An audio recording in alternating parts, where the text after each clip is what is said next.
All right, Lee Teat, we are live, baby. Week 6. Ready to roll? You ready to roll? Yeah, we're about past halfway point now, brother. We are, man. Mike Molder here. Of course, my partner Lee Teat. We are the Friday main event. We are going to be talking high school football for 2 hours, Lee Teat, as we do each and every week. At least 2 hours. Sometimes it's a little longer we than get that. it going every now and then. It'll be 2.5, 2 hours, 15 minutes, whatever. You're welcome to drop out at any point, but we're going to continue till we get everything done. Lee, we've got some great coaches lined up tonight. We got Grant Reynolds, my good buddy over at East Hamilton, going to join us at 6:30. 6:45, we got a guy that's been waiting to play football all year, Lee, and I've been waiting to talk to him. That's Kane Ridge, head coach Eddie Woods. Of course, they're in that Metro grouping that Mayor Cooper decided they didn't need to play football until this week, apparently. So glad to have those guys representing, and we'll talk to Coach Woods about how hard it's been for those guys to not participate so far. 7 o'clock, we got a new guy to show. We got Matthew Smith, head coach over at Hardin County. Lee, he is loaded this year. Yes, sir. Got a solid squad.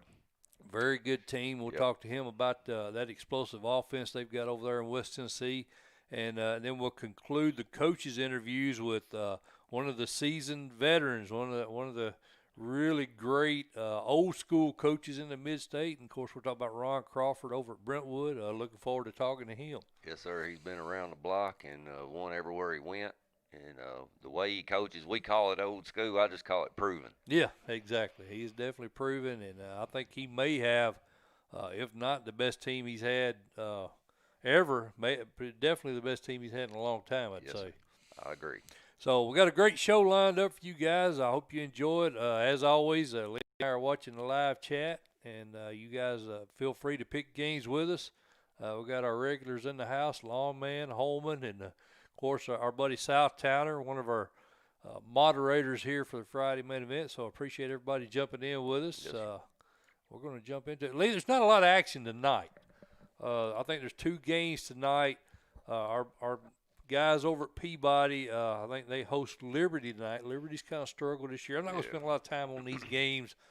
Liberty sits at 0-3 now. I think Khalid Ganaway and Draquan Vaughn, I think they have big games tonight. What do you think? I'd say this may be a running clock pretty quick. Running clock, I could see that. I think the other game tonight, Lee, is over in East Tennessee. You got Carnes traveling to Campbell County. Campbell County had a good win last week over a Gibbs team. We thought preseason was going to be pretty darn good, but they've kind of struggled out of the gate. Yes, sir. I did too. I thought Gibbs might be a little bit of a sleeper, like you said. Yeah. And Campbell County comes out last week, gets a win over them, and Carnes is winless. So I'm gonna go ahead and say Campbell County pretty handily. Yeah, I like Campbell County. I think that Gibbs team still could potentially be a sleeper if I remember rightly. I think they kind of got off to a slow start last year. They did. So I'm not going to write them off just yet, but I like Campbell County to win that game tonight. So moving on to games for tomorrow night, Lee, and I'm not going to hit on this one real big because I think this will probably be an ugly win, but I kind of put this one on the list at the last minute. I don't even think I told you I was putting it on there. Covington traveling to Ripley. Main reason I put it on there was because I wanted to kind of commend our buddy J.R. Kirby on what a awesome start they've got to the season. Man, his team is playing lights out. I saw some video of the win they had last week over Westview, and a lot of people know Westview's quarterback is heavily recruited, and I'm going to tell you something, dude. The Chargers just absolutely put a beat down on Westview. Yep. But what impressed me the most was Covington's team speed. Unbelievable team speed. Yeah, 48-0, they shut them out. I believe I saw their total yards was less than 100, Lee. Yeah, they're and that's an explosive offense they just totally bottled up and shut down. Yes, so I'm just super impressed with Covington's team speed and physicality, and they can they get Alcoa this year if they get that far? I don't know, buddy. It'll be a matchup. I think they can play with them. It'll be a matchup. But I'm anxious to see, the teams, the Pearl Cones and some of these teams ain't got to play. I'm kind of anxious to see how they get out the gate tonight. Yes, sir. So it's gonna be a great night tomorrow night for football, especially for these Metro teams. Real happy they're gonna get back in the picture. Covington wins that game big though. I would say, wouldn't you? Yes. Another game that I didn't originally have on the list, Lee, but I felt compelled to do it. I mean, because how often do you see a Warren County team in a position to win 6 games out the gate? When's the last time? Did you see the article Donovan had on them? I did, and I tell you what, man, I saw some video as well this week of C.J. Taylor. That is one big man playing quarterback and running the football. Really looks like a NFL linebacker, to be honest with you. He's that big.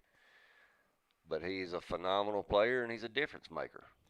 309 yards and all 5 TDs last week in that win over Blackman. They were entering that game, in my opinion, a heavy underdog. No, they were, but I think they're not anybody sleeping on them now. Matt Turner, second-year head coach there, Lee. Is he going to get mentions for Coach of the Year? Well, I'll tell you what, there's a real good possibility, Mike. They pick up a win tonight over Siegel. They pick up a win over Coffee County. I think they will play Cookeville tight. Yeah. And potentially could beat them, depending on whether Cookeville's healthy or not. Right. Yeah, I could definitely see him being in a contention for Coach of the Year. Yeah, no, it definitely in the region. I mean, you'd have to look at him in the region, I think, in that Region 3 as the odds-on favorite right now at this point in the season as Coach of the Year. But, yeah, he's done a heck of a job there. They say he's done a real good job of getting out and recruiting the hallways. Bringing kids in that weren't playing, and that's what you got to do. Well, if he can keep Taylor healthy, he's going to have to pick and choose some times to set the young man, though, because he'll wear him out. But, sometimes when you got a thoroughbred, you got to ride it. They got Siegel tonight. Adam Renshaw, who came over from Cleveland, if you remember, Lee. They haven't fared as well, 0-5, 0-2 in region play. They got beat by Coffee County last week. I think Warren County picks up win number 6. I do too, buddy. All right. Well, let's get into our scheduled games that we were going to discuss, Lee. And the first one was Forrest at Lawrence County. And we mentioned this, Lee, in our Facebook Live earlier. Micah McClendon, they're having a lot of benefits for the kid that got injured in the game against Moore County. And as we mentioned last week, obviously our prayers out to the family. Lee came up with a great idea last night. They're having a silent auction on October 24th. 24th. For Micah. They're doing a lot of fundraisers for him, and the family needs it, man. I mean, the medical expenses are through the roof, especially for something like this. And Lee and I, we're gonna try to donate a few FME items for that silent auction. Yes, sir. I'm sure that'll be a hot item up there, won't it, Lee? Well, I mean, get one of your hats, and we'll donate a shirt, and we're gonna try to raise a little bit of extra money for those guys. That's right. But, again, that family and that football team, that community, obviously our prayers are out to them. Got Lawrence County, Lee. Lawrence County sits at 3-2. They got beat by Nolensville 48-19 last week. Forrest did pick up a win, 18-7 over Loretta. Both teams sit at 3-2. What's your thoughts on this game? Mike, I like Forrest. I do. I think 72% of our fan base is going with Forrest. I think it's going to be a close ball game, though. Yeah, Forrest won this game 37-7 last year. Of course, Micah's older brother Nick McClendon had a big game for him. He's since graduated. I don't know, Lee. I had a tough time with this one here. Forrest to beat East Robertson, they beat Eagleville, beat Loretta. Of course, they lost to Portland and Moore County, two good teams. I think Lawrence County beat Hickman County. They also beat Loretta. They got the COVID win over Maplewood. They lost to Warren County and Nolensville. So they've lost to 2 good teams. That's right. That is right. But I think Forrest will focus on Carr, Lawrence County's quarterback. I think they'll try to stop him. He's a lot of their offense. Yeah, he had 372 passing yards last week against Nolensville. I think I'm going to go Lawrence County, Lee. It's a bigger school. Yeah, and they're at home. I think it's going to be a really close game. I think it could go either way. But I'm going to go Lawrence County. Holman likes Forrest. Jacket Lover likes Forrest. South Tanner likes Lawrence County. He's with me. Who else? I done missed some of them, Lee. That's right. Sorry, I was just checking you guys out. Appreciate you picking with us, man. Yes, That's what we like to see. Lee Gibbs at Ray County. Gibbs, we just talked about it. Kind of a little bit disappointing to us so far this year. What's your thoughts on this game? I like Ray County a lot. Ray County in this one. Well, any reason why? Are you just saying Ray County At home. because you like Mark Pemberton, or? Well, at home, I like Coach Pemberton. They're sitting at 4-0, and they're putting up a lot of points. I didn't realize this. I picked Lenore City in the during Coach T Big Ones contest. I think they got Greenback. Greenback's they're having a pretty bad year. But Lenore City, I didn't realize Ray County got them that bad. 41-7. That's a pretty big win. I think Ray County's pretty solid, though. Oh, they are. They got freshman Ethan Davis.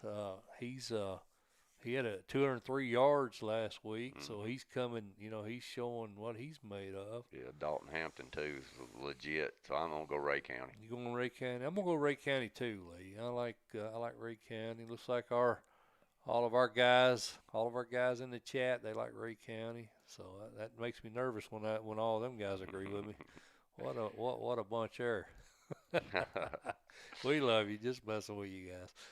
Westmoreland at Clay County. It's an interesting matchup.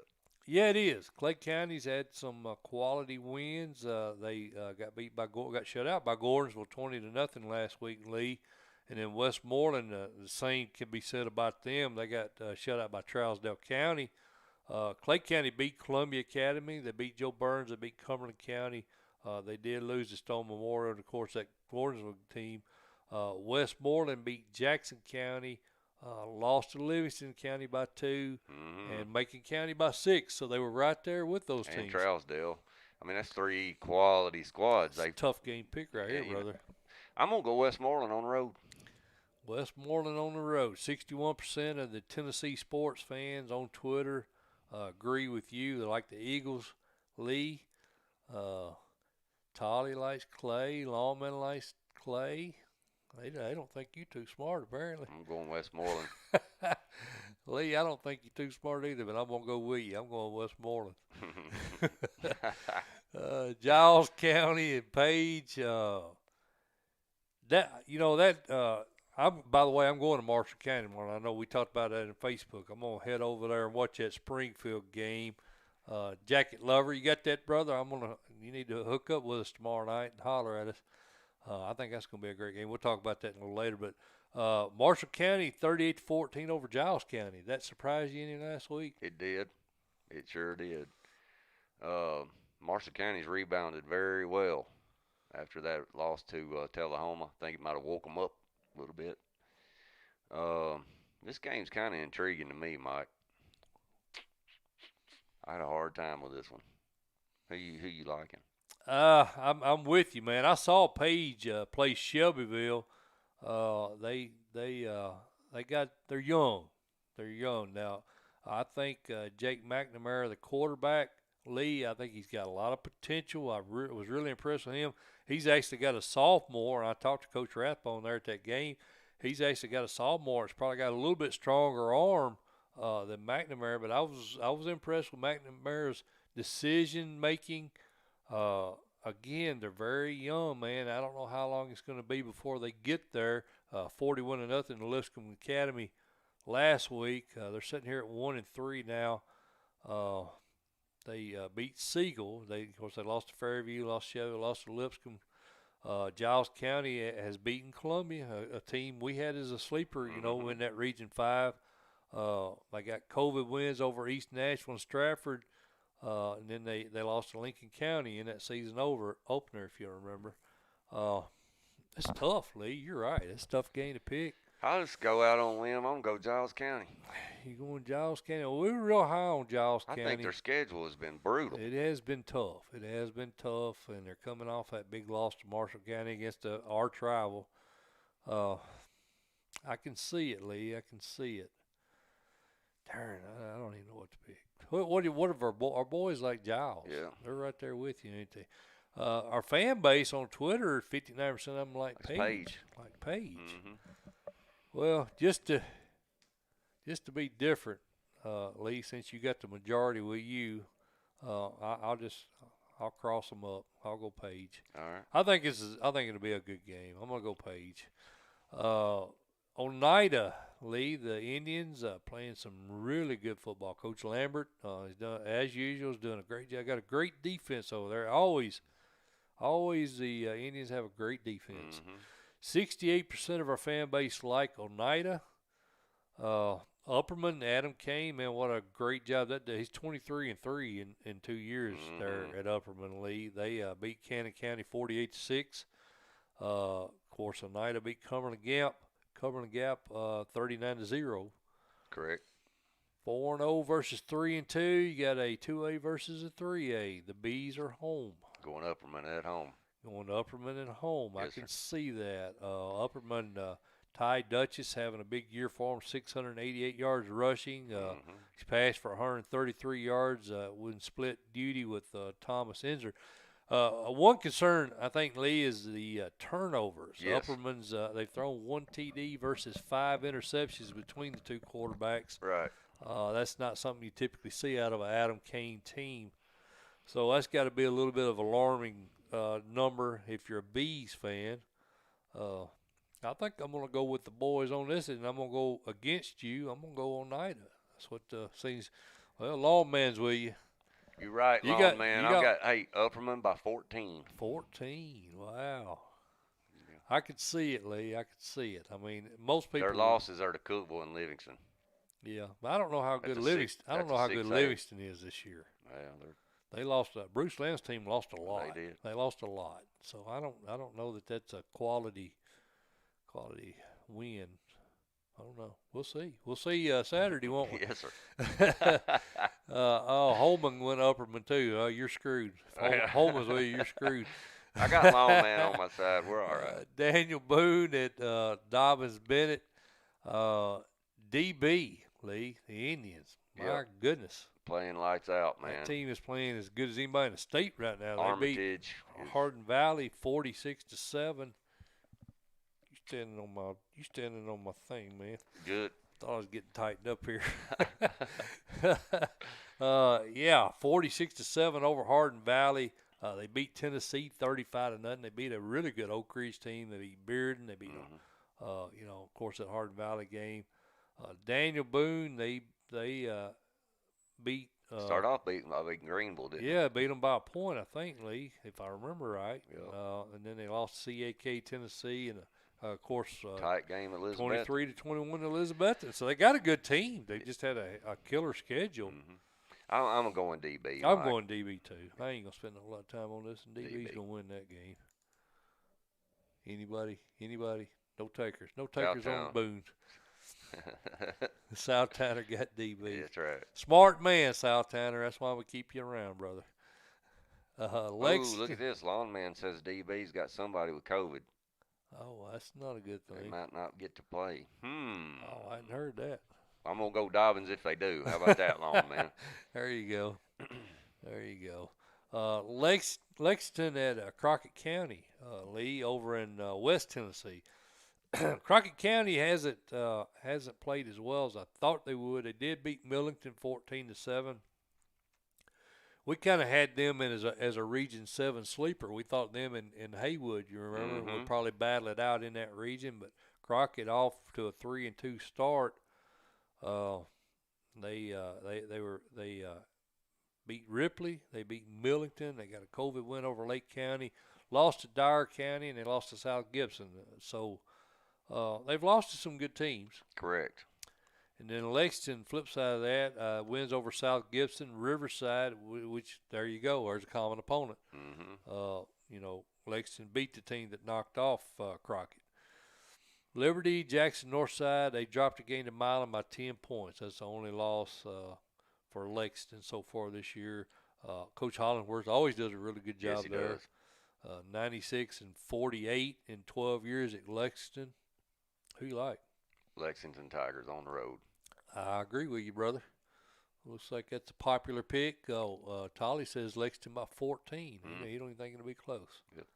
He may be right. This game right here has been interesting. One we were talking about off air. This is a toss-up game for me, Mike. I don't really know which way to go here. I don't either. Talk about Centennial versus Shelbyville. I got you pinned. I got you pinned there, brother. There you go.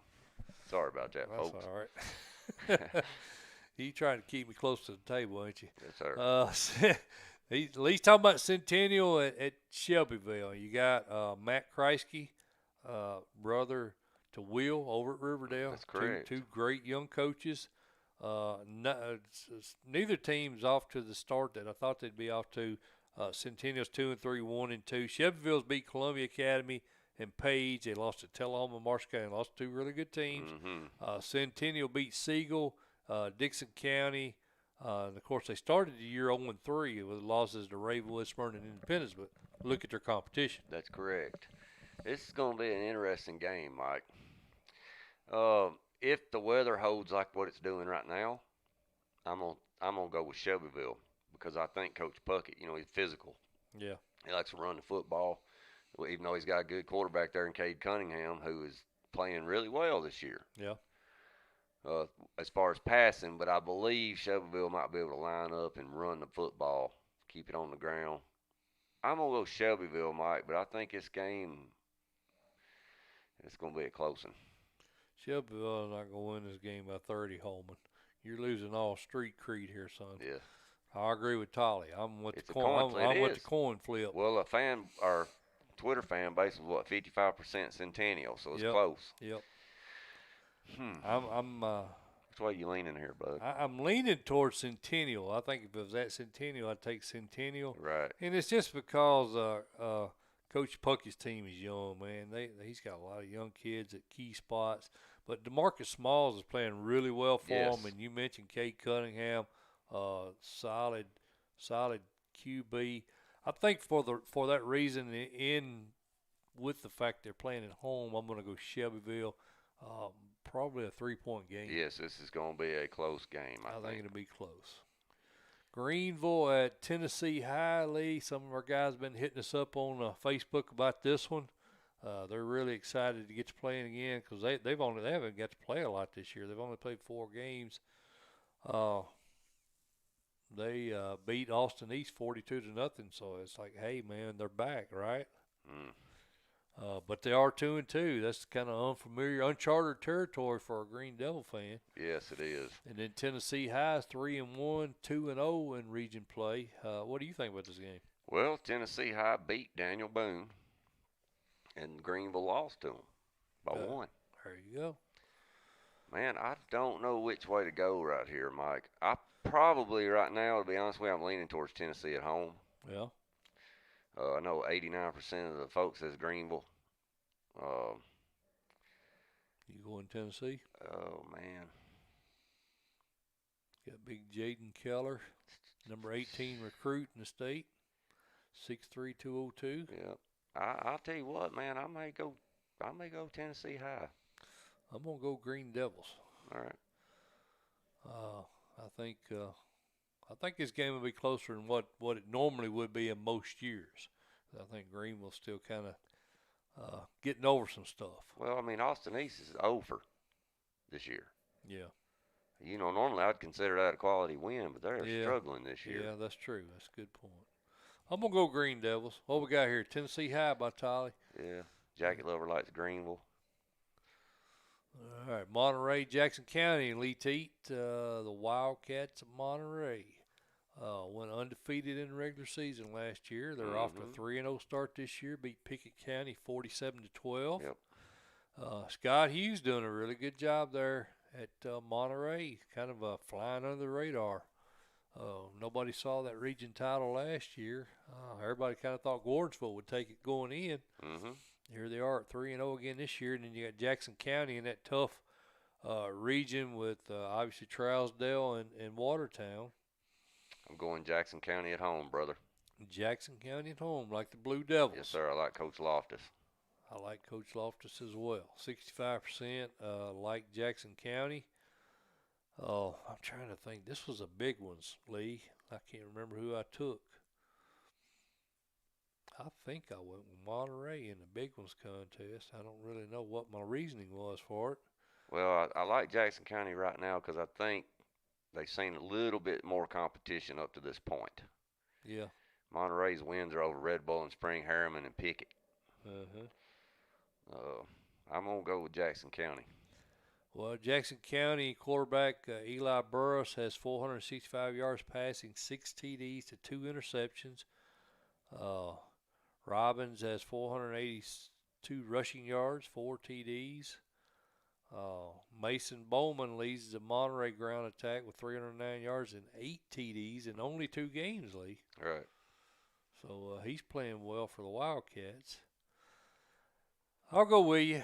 Jackson County. Well, what's the popular vote here? Jackson County. Everybody likes JC. All right, Lee, we're just about time. We'll do one more real quick, and we're going to get Grant Reynolds on here with us. Alrighty. Gordonsville and Cofield. Let's get this one real quick, Lee. Scott Clemens' squad traveling over to Cofield. Cofield sits at 4-0 now, 3-0 in league play with wins over Oakdale, Wartburg, Harriman, and Sunbright. Gordonsville beat Smith County, Pickett County, Clay County, lost to Trousdale County, Watertown, which you would expect. Mm-hmm. Scott Clemens got a lot of kids back, 17 starters back. Cofield won this game 38-14 last year. That's correct. I'm Thoughts? going G-ville on the road. Gordonsville. Long road trip right there. It is. I think it's to date. I think Gordonsville played Trousdale County and Watertown tight. And they're young. Yeah. But I think Matthew Albritton, their quarterback's grown up a lot. I like Levi Crosland there. He's got to get smarter with the ball, He does. Lee. He got does. 4 TD passes. He's got thrown 6 interceptions already, 606 yards passing. Darrell Holt has 272 yards rushing, 4 TDs, and Tyler Gregory has rushed for 6 TDs. Yep. Going Tigers. I'm going to go Tigers on the road. It's a 50-50 ball game, though. Yeah, I agree. 52% of our fan base likes Cofield. I'm going to go with you, Lee. I'm going to go with Gordonsville. All right, fellas. South Tanner says it's canceled. Oh, is it? Oh, I did not know that. Well, thank you, brother. COVID, I assume. I don't know. Yeah, I didn't know that. Thanks, brother. We did not know that. It's hard for me to keep up. I changed these games out, Lee, about 6-7 times during the week because different stuff happens. So, yep. Did not know that. Appreciate that, brother. So, I guess it don't matter who we pick. Nothing then does it, brother. No, sir. I don't know which one of them had to cancel though. He didn't say that. Any rate, okay. Well, we'll move on. All right, guys, we're going to take a break right here. Of course, I'm Mike Molder and he's Lee Teat. We are the Friday Main Event. Appreciate all the yeah, man. Chat, man. You're right, Jacket Lover. It does. COVID sucks. Yeah, it does. It sure does. So we're going to get Grant Reynolds on. Southtowner knows Grant Reynolds. He's up in that neck of the woods. Of course, he used to be over at Boyd Buchanan when they played South Pitt a lot. So we'll get Coach Reynolds on with us. We appreciate you guys staying with us, and we'll be back right after this. Hey, folks, I wanted to mention another one of our sponsors. That's Elaborate Images. Owner is Marcia Howard. They do a great job for us. They're responsible for our banners, our T-shirts, hats, sweatshirts, all kinds of apparel. In addition, they do bags, they do drinkware, they do office supplies, trophies. It's laser cutting and etching. They do, all kinds of services, and they do an excellent job. We're very happy with it. I haven't had a single one of these hats that somebody didn't want whenever we visited different teams and different facilities throughout the season.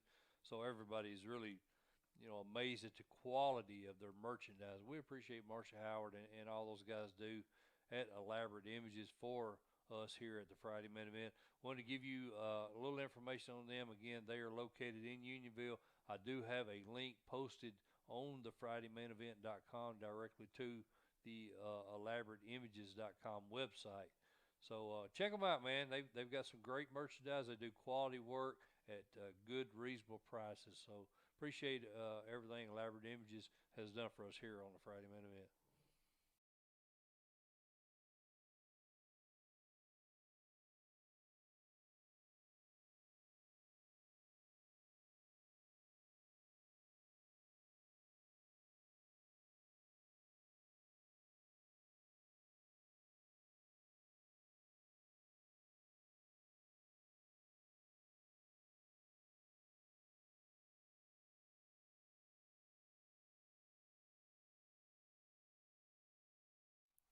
All right, we are back. Friday main event. I am Mike Molder. He is Lee Teat. We are joined now by a good friend of ours over in East Tennessee. Of course, we're talking about East Hamilton head coach Grant Reynolds. Coach, Yes. how you doing, my friend? I'm doing well, doing well. Appreciate you guys having me on the show tonight. Well, we appreciate you joining us, my friend. I think your squad, you're off to a great start, 4-1. I think you had that 3-point loss to a real solid Red Bank team. Yeah. Only blemish on your record. Have you been pretty satisfied with how the production of the team's been so far? We have. We had that one loss there, close loss. Red Bank had a chance to win the game, had the ball inside the 6 with about 40 seconds left and just couldn't get it in the end zone. But they're a solid bunch. They do a good job over there at Red Bank, and they'll be playing late into November, I'm sure. But our guys have come out and done well. We knew we were graduating a bunch on defense, so we'd replace about 7 guys on defense. But offensively, we pretty much got everybody back. Awesome. Coach, we had discussed on some prior shows, that the fact that your quarterback there, Haynes Eller, had to sit a game due to COVID contact tracing, which our personal opinion on that don't matter at this point. But we weren't happy about that decision either. But have you guys had any other players missed a game this year because of COVID? No, no, sir. Knock on wood. We've been very, very blessed with that. But we're very diligent about sticking to those guidelines, making Right. sure they're wearing masks. We don't let many of them in the locker room at a time. We've taken temperatures, and we've even moved our equipment outside, put it in trailers and stuff outside in case school was shut down. We'd be able to still practice. Right. Well, that's good. I mean, you got to do all you can. Well, you're talking about Haynes. I think in the 4 games he has played, Coach, I believe he's got 761 passing yards. He's thrown 7 TDs, yet to throw an interception. He's a big kid, 6'5", 200 pounds. I watched some film on him this week, and it looked to me like he can make all the throws up. How close do you think he is to being ready to play at the next level? I think he's really, really close. His football sense has come a long way in the last 2 years, and figuring out coverages and where to put the ball and those kind of things. He's got the physical tools, got a great arm, and it's actually increased his mobility a little bit. He's worked hard in the off season to be able to move his feet a little more back there in the pocket. But every time he's on the field, he gives us a chance, to have that down the field vertical passing game that a lot of teams you don't see at our level that are able to do that. Mm-hmm. Well, Coach, another kid who's playing really well for you guys.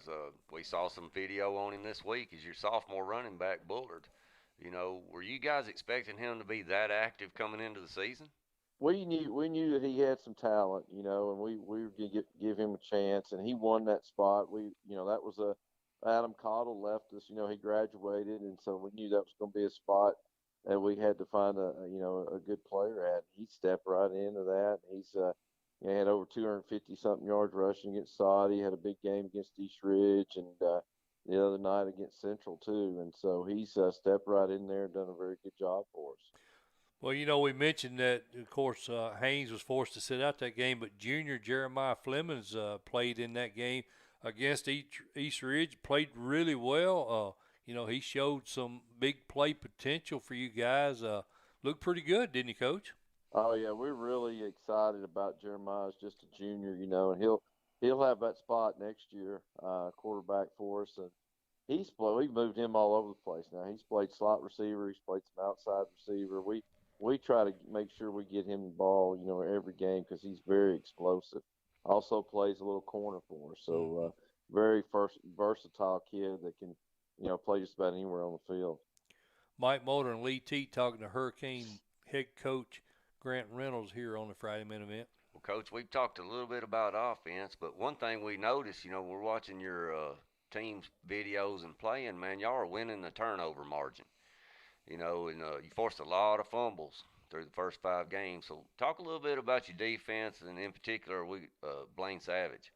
Yeah, that's a big thing, is that turnover. When you win that turnover battle, we on the the state championship teams that I've been associated with, we've had really big high turnover margins. And we're right now sitting at plus 19 on the year for that, and so we feel really good about that.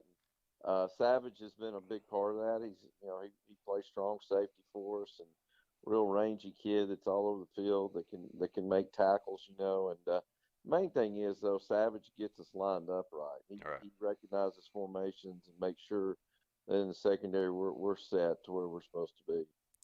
Well, we mentioned that loss to Red Bank. I think Haynes had 297 yards passing in that game, Yep. Coach. And you said that you guys were inside the 6-yard line and just did get it done. What was Red Bank doing? That from a defense standpoint, it may have been causing you guys a little issue.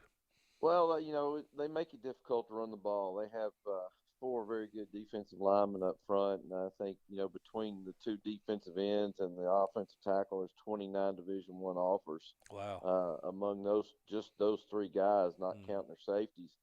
So they've got a lot of talent. They make it hard to run the football, and they're in the fourth quarter. We were able to throw the ball down the field and move the ball, and our offense did a great job. We almost, and you can say almost every time, but we drove the ball about 70 yards there with no timeouts on the clock in about a minute one when we started the drive, and got down there with a chance to win the game. We just got sacked, and a credit to their great defensive front there, for sacking our quarterback. But it was a great high school game. Right. It wasn't a region contest for us. 2 great teams playing, and it was really a good game for the fans. It'll help you in the long run.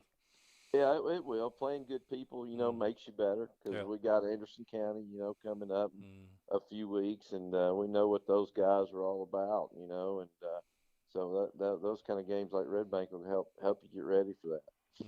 Well, Coach, you're off this week, and then you're traveling to Sequoia, and that team's struggled, over the last few years there. How hard is it when you have a bye this week, and then you go into a team that expected to beat those guys? Right. How hard is it to keep your men focused?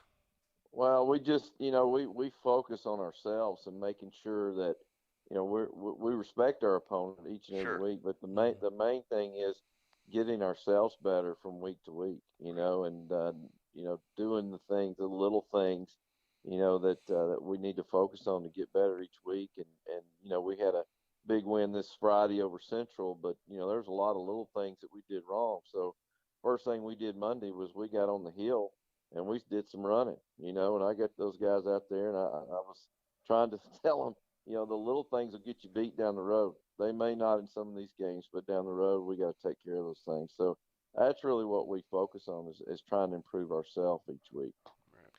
Well, you mentioned it before we started the interview, Coach. Again, you guys are off tomorrow. You got a couple of guys heading over to Jefferson County tomorrow night, I assume. Yes, sir. Yes, sir. I think it's Dandridge, Tennessee. There'll be a good ball game up that way, and we're definitely interested in that one and watching that game. I hope it doesn't rain tomorrow. Yeah, we're talking to East Hamilton head coach Grant Reynolds here on the Friday main event. Well, for our viewers that haven't figured it out, Anderson County playing Jefferson County tomorrow night. And, you blew my cover, man. Come on. And Coach, the Mavericks have owned that for a couple of years. Yeah. They're going to be a tough out again this year, don't you think? Rightfully so, man. They do a good job up there coaching those guys up, and they have some very good players. And this is their region, until somebody knocks them off. And we were close last year, so hopefully we can stay healthy and get that game again this year and give them a shot. Well, I told you on Facebook today. I know you're looking for a videographer there, and you could probably get this guy to do a little scouting for you tomorrow night. You could probably send Roy Dillard up there and kind of look that team over for you, Oh, Roy, he's hard to find, and you can't ever pin him down, man. He's a popular man down there, especially in that South Pittsburgh area. You and I got a suspicion on that anyway, don't we? Yes, we do. we couldn't get him to admit to it, but we kind of suspect who Roy. I won't say it, and he won't say it, but we know who it is. We won't blow his cover. It'll ruin the mystique. Exactly. Well, Coach Reynolds, man, we appreciate you jumping on with us, brother. Good luck to you the rest of the season, man. Hopefully we can catch up with you sometime during the postseason. Hey, anytime, and appreciate what you guys do for high school football, man. And covering these kids is amazing. Really appreciate y'all's work. Thanks, Coach. We appreciate it. All right, bye. See you, Thanks, bud. Coach. All right, Lee. Yeah, he and I, we got a little, and Southtowner probably knows. I'm sure Southtowner's still watching. I can't believe he don't know who Roy Dillard is. We think Coach Grant Reynolds and I, we thought whenever Roy started getting popular on Facebook or on Coach T, Coach Reynolds and I, we were kind of going, we got a pretty good idea, and it's a common friend, but we can't get the guy to admit to it. So, but it's a lot of fun. We enjoy Roy. Yeah. He likes putting them ankle weights on them kids and making them chase chickens around. He said that improves their agility. So Makes them faster. Makes them faster. Yeah. All right, Lee, you ready to do it? Talk a little Metro football? Yes, sir. I absolutely am. I've been waiting for this. Yeah, I am too. I'm really excited for, the fact that Metro's getting. We got a lot of coaches up there that we talk to. Coach Arcente Broom over at Maplewood. I mean, we got a lot of Metro coaches. Coach Brunetti. Coach Brunetti. Of course, the guy we're fixing to have, Coach Woods, on. So, real happy that those guys are finally getting to play football. So, we'll go ahead, Lee, right now, and we'll take another quick break. Won't be long, and then we'll get him on the phone. We'll be right back. Hey, folks, I want to talk to you about a new sponsor that's come on board with us this season. That's the Cutting Edge. Joan Molder, my beautiful wife, is the proprietor of this establishment, and she wanted to know why I did not have any advertisements for her on the Friday Main Event. Well, that's a very good question. I don't really know the answer to that. Probably because I cater mostly to male clientele, and I'm only permitting very average to bad-looking men to enter that establishment. But I'm just kidding. But yeah, she's got her own shop, and she's very proud of the shop. And she does have primarily a female clientele. She does pedicures, manicures, obviously hairstyles, colors, cuts, perms, anything you would expect with any salon. That she has a tanning bed, so she's got anything you want, and she has the ability to give you exclusive treatment for you women. She's the only hairstylist at the salon, so you get that one-on-one time that you don't see with the big salons. It's a good experience.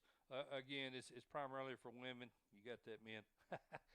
Kidding, kind of. But yeah, she's got a good business out there. 99% of her clientele is repeat customers. She's got people that have been coming to her for 20 years. She does a great job. Very personable, and very tolerant of people like me. But she's great. She's good at what she does. You can reach her at 931-294-34. Hey, folks, I want to talk to you a minute about our main sponsor, CoachT.com. His friends know him as Jim Thompson.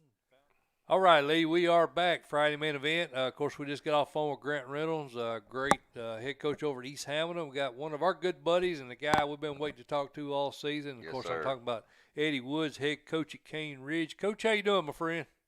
Doing great. How about you guys? We're doing splendid, man. I guess big week for you guys, isn't it, Coach? Big week. Excited, man. Just excited to be a part of the week this week. I know our kids are excited, so we're ready to go. Well, Coach, I think it was around September 11th when you guys were permitted to go back and begin full contact. You got a couple of weeks here to get the kids acclimated to taking hits, but, how tough was it to put in a game plan this week? Well, it's not really tough. We came back in July. We took a spring practice approach.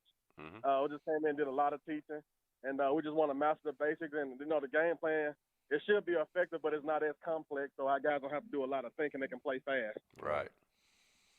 Well, Coach, you got some talented kids returning, and Xavion Clemens at your quarterback, which that kid, man, he impressed me so much last year. How's he look for you coming in? He's looking great. Obviously, he was coming off an injury last year. Mm-hmm. He was put in there, and he had a couple limitations on what he can do as far as from a mobility standpoint. But he's fully healthy, and hopefully we can protect him and keep him healthy all season. I'm very excited about what he can do, especially with those other guys around him. Right. Hey, man, and he may have, and Lee and I were talking about this earlier, he may have the best darn receiving group in the state. You got Quentin Barnes, who's the number 7 recruit. Donnie Mitchell, I think he's already committed to Georgia. You got Tyrod Good, had a huge year last year for you guys. This group is going to present some matchup problems for everybody to play, aren't they, Coach? Yeah, we're excited about some other younger guys that we got joining those guys as well. We played 2 freshman running backs last year, and in my opinion, man, they may be 2 of the best sophomores this Middle Tennessee is ever going to see at that position. Wow. They had all season, and I'm very excited about it, man. And you know what? Those guys look great in practice, like they've been doing it for a long time. So I'm just ready to get on the field tomorrow so those guys can get out there and play. Mike Molder and Lee Teat talking Raven football with Cane Ridge head coach Eddie Woods. Well, Coach, your offense is solid, man. We know this. But you've got some kids on the defensive side of the ball, and Quantarius Lusk, who I think he maybe play both ways, right? Well, fortunately for us, he played his 10th grade year. He was able to spot play both ways. He was out with a knee injury last year, but this year he's mainly defense. I mean, we had some guys to step up last year, some younger guys that we like, that we feel good about. But if we need them on that side and we get into some goal line situations, we'll use them. But we're fortunate enough to where we don't have to use them as much on offense this year. Right, and then you got, of course, Cameron Pleasant, Kenneth Beard, Jaden Payne. So we think your defense is going to be as solid as your offensive side. Yeah, our defense, man, I tell you, we have some sophomore guys along with those 2 running backs we got. It's an excellent class. Byron Davis, remember that name? He's one of our starting corners. Okay. We actually played him. We just one of our older guys at the end of the season last year, and we actually played him the last 4 games of the season. He did very well for us. Now he's had an off season, and he's grown a little bit, got a little stronger, faster, and smarter, and I'm very excited about him in the return game as well. Well, Lee mentioned Lusk. I think he's got offers from UT in Florida. Has he committed anywhere yet? Got any idea which way he's leaning? Has not committed, but I mean, everybody's coming out of the woodworks now because it's hard to find D tackles that's that size that can move like that. Mm-hmm. I think he'll have a lot of people to choose from. But push him toward the Vols. Hey, Coach, push him toward the Vols. We need him, man. You know what? He's friends with William Griffin Parker at Pearl Cone, so I think he had a good chance of going there if that works out that way. That's what I want to hear. Lee mentioned, Coach, you guys have got seniors at every position on the field. I'm looking over your depth charts, senior. It truly would be a travesty if these guys had not been allowed to play this season, Coach. I am so happy that, everything worked out. How hard have these guys, these seniors, now that they get to play, how hard are they pushing these younger kids in practice? They are pushing. You know what? They're pushing other kids in practice, but they're leading by example. This is a great group.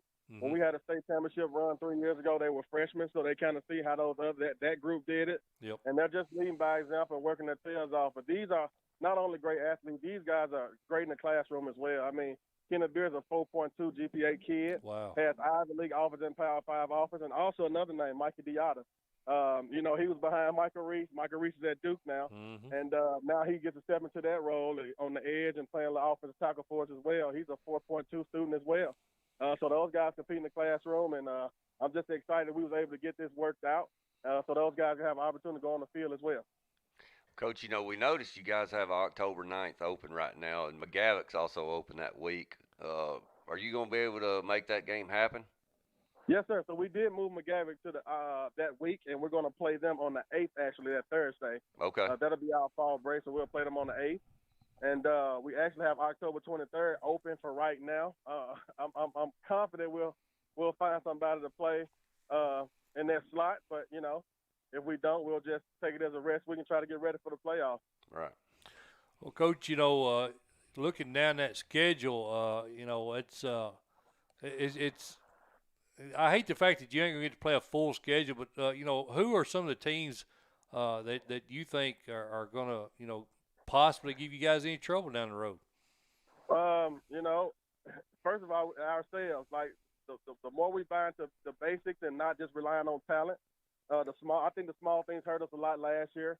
I just don't think kids were bought in like they should have been on the small things, and they kind of cost and showed up in some games. So we've really been harping on that this year. So I want to say ourselves first. But other than that, we saw Hillsborough last year. They have a lot returning. They should be pretty good this year. Laverne, Coach Woodward is doing a great job over there. So I've been impressed with them. Yeah. Right. Smyrna's always really coached well. So anybody can give us problems. It's just how well we execute and we bind to the small things to get back to playing our brand of football we played 2 or 3 years ago. And being physical and doing the small things right and being great on special teams and all those things. And I told my coaches, I said, hey, we're going to take these next couple of games to get ready for the playoffs. Literally, we got to do all the small things right. When the kid do something good, let's make sure he's doing it the right way. Yeah. And getting ready for the playoffs, man. That's what we're all about this year. And I'll be honest with you, I'm not a happy camper. I hate losing with some of the games we lost last year. And we refocused that and rebranding ourselves, and we're ready to go. Well, Coach, speaking of that, we had it penciled in, 23rd October, right. Ravenwood. Right. They got you guys twice last year en route to that title game opportunity for them. I'm pretty sure, like you said, that was a huge focus in the off season, and I'm sure your kids are kind of focused on that game as well. Yeah. Brentwood and Ravenwood is always tough games for us. Obviously, our kids were wanting to play Brentwood in the season on 23rd, but we understood at the time with so much uncertainty that coach had to fill that schedule, and he's a very smart guy. He's gonna put guys on the schedule to get him ready for that playoff as well. So, I know those guys will be ready for us, but we have an extra ump about ourselves this year because we didn't play our brand of football. A lot of times we was undisciplined and really didn't play with a lot of fight in certain spots, and we focused on that. And although we had the quarantine and everything, we stayed in our kids mentally. We talked to them all the time throughout the year and let them know that we got to get back to our brand of football, and we're excited about it. I think the fact that you guys have got so many seniors, it probably, missing all these 7-on-7s and all these preseason scrimmages and everything. Hopefully it doesn't affect you guys as much. A team that's filled with a lot of younger players. You got a very veteran squad. I think that's going to help you guys getting into play here. Of course, yeah. So we have those senior guys. They've kind of been through the fire. Most of our senior guys have been playing since sophomores. And we do have a lot of seniors, but we have a really, really good young group that's very hungry. They want to step into roles right now. They want to fly down on special teams. They getting back to our brand of football. And you mix those two together, you can have something special. But obviously we got to get it when we go out there 11-on-11. We got to have that camaraderie tight, and we got to do our assignments and things like that. Was you in that press conference? I know all the Metro coaches, they had that big press conference, pleading to the mayor to lift the sanctions. Was you in on that? Yes, I was. Our goal was to just make sure. I've kind of been one of the main players in that, as far as coming up with the safety plans and trying to make sure that we can ensure them that we can do this safely. And we understood that, the decision's going to take a little longer because they got to make more decisions for more people. We're the second largest school district in Tennessee behind Shelby County, which is obviously the first, which I'm from. Right. So I understood, the decision had to be made, but, it took a little longer than expected or whatever. But, we're just excited they're giving us they actually heard us out and they're giving us a chance to make this happen. How's my favorite UT Vol, Mose Phillips? How's he doing?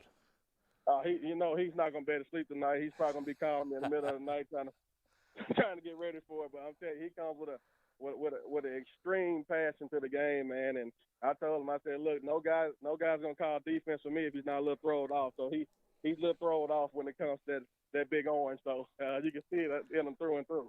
I'm excited. I'm probably as excited about the game Saturday night as I am high school football. I'm glad to see the Vols getting back on the field. I'm sure he is too. Oh yeah, he's been talking about that, and I have a few coaches on my staff that are Florida fans, and they've been going at it all week.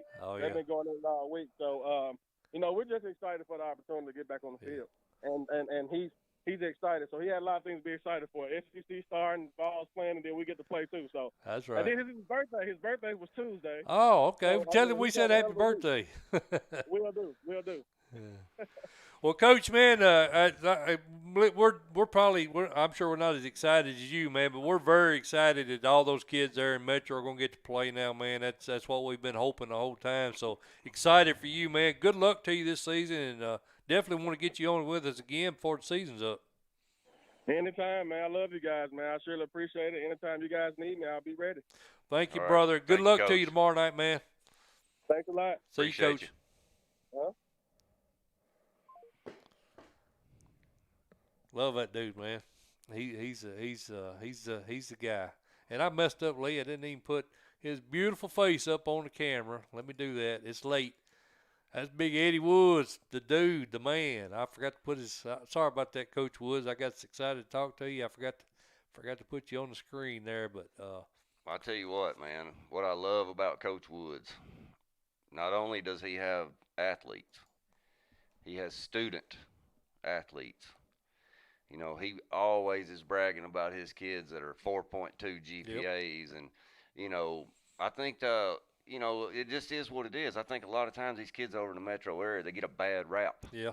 When it comes to the academic side of things. And Coach Woods, man, he pushes that, and his kids respond. And I think it shows in how they play. I think it shows in where they go to school, you know, and I love the guy. I love think, the guy. and I hope this don't come across as racist, Lee, because it's not meant that way.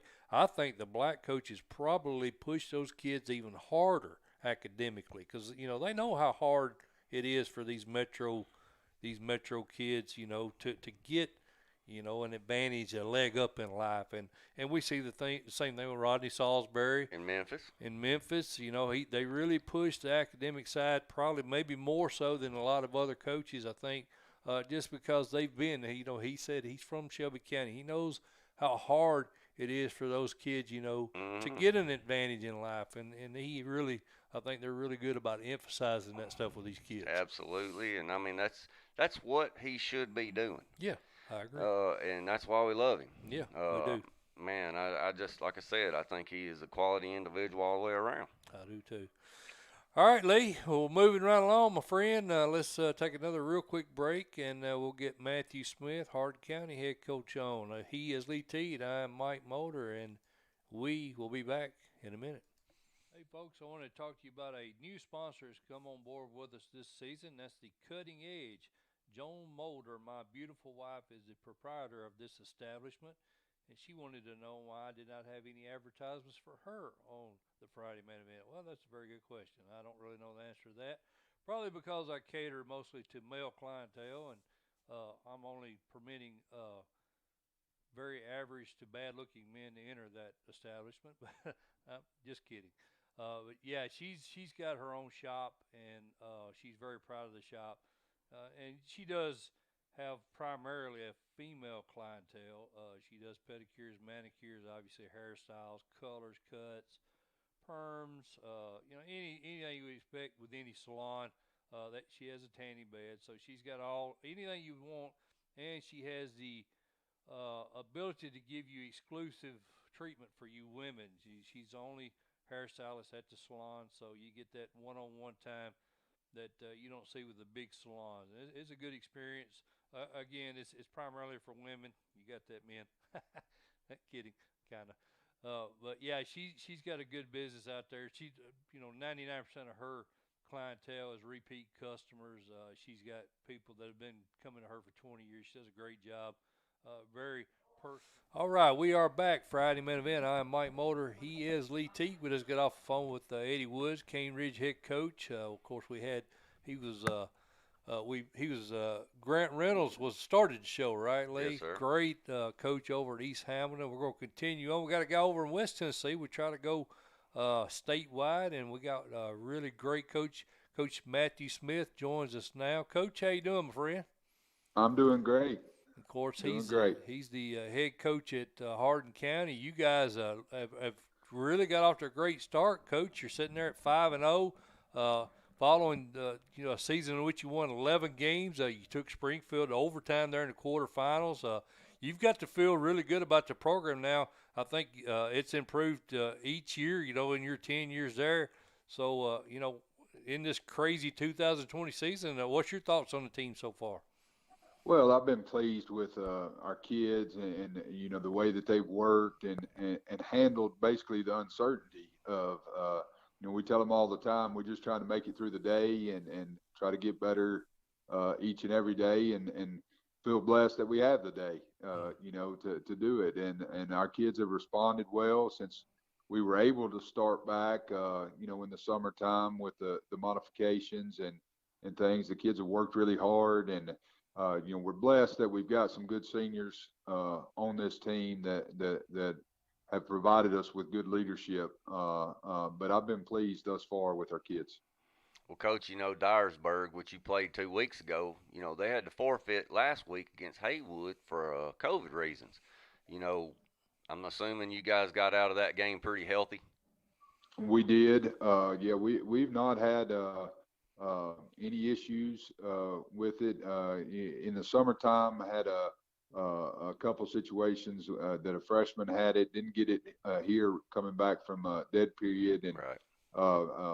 he was not around us for the period of time. So we've been blessed thus far. Good. Well, you know, also, Coach, Tennessee commit Hudson Wolf, you know, goes out with a season-ending surgery on his back. You know, I think he just, correct me if I'm wrong, but I believe it was a herniated disc. You know, how's his recovery going? And you think he's going to be ready to go for spring ball up on the hill next year? I do. I talked to him earlier this week, and you know his recovery's going good. They think the surgery went really well. Good. It was basically just to clean up that, you know, and he actually went through quite a bit of our fall preseason stuff before we got to the season. But he, you know, that thing would hit the nerve, and I mean, it would just lock him up, you know, and like it does, and it was just time for him to go ahead and get that cleaned up. But he's doing good and actually starts. They've had him walking and doing some stuff on the elliptical and starts his full rehab this coming week. Good. Good deal. Well, Coach, I think you guys haven't had a Mr. Football winner since Robert Locklear back in '94.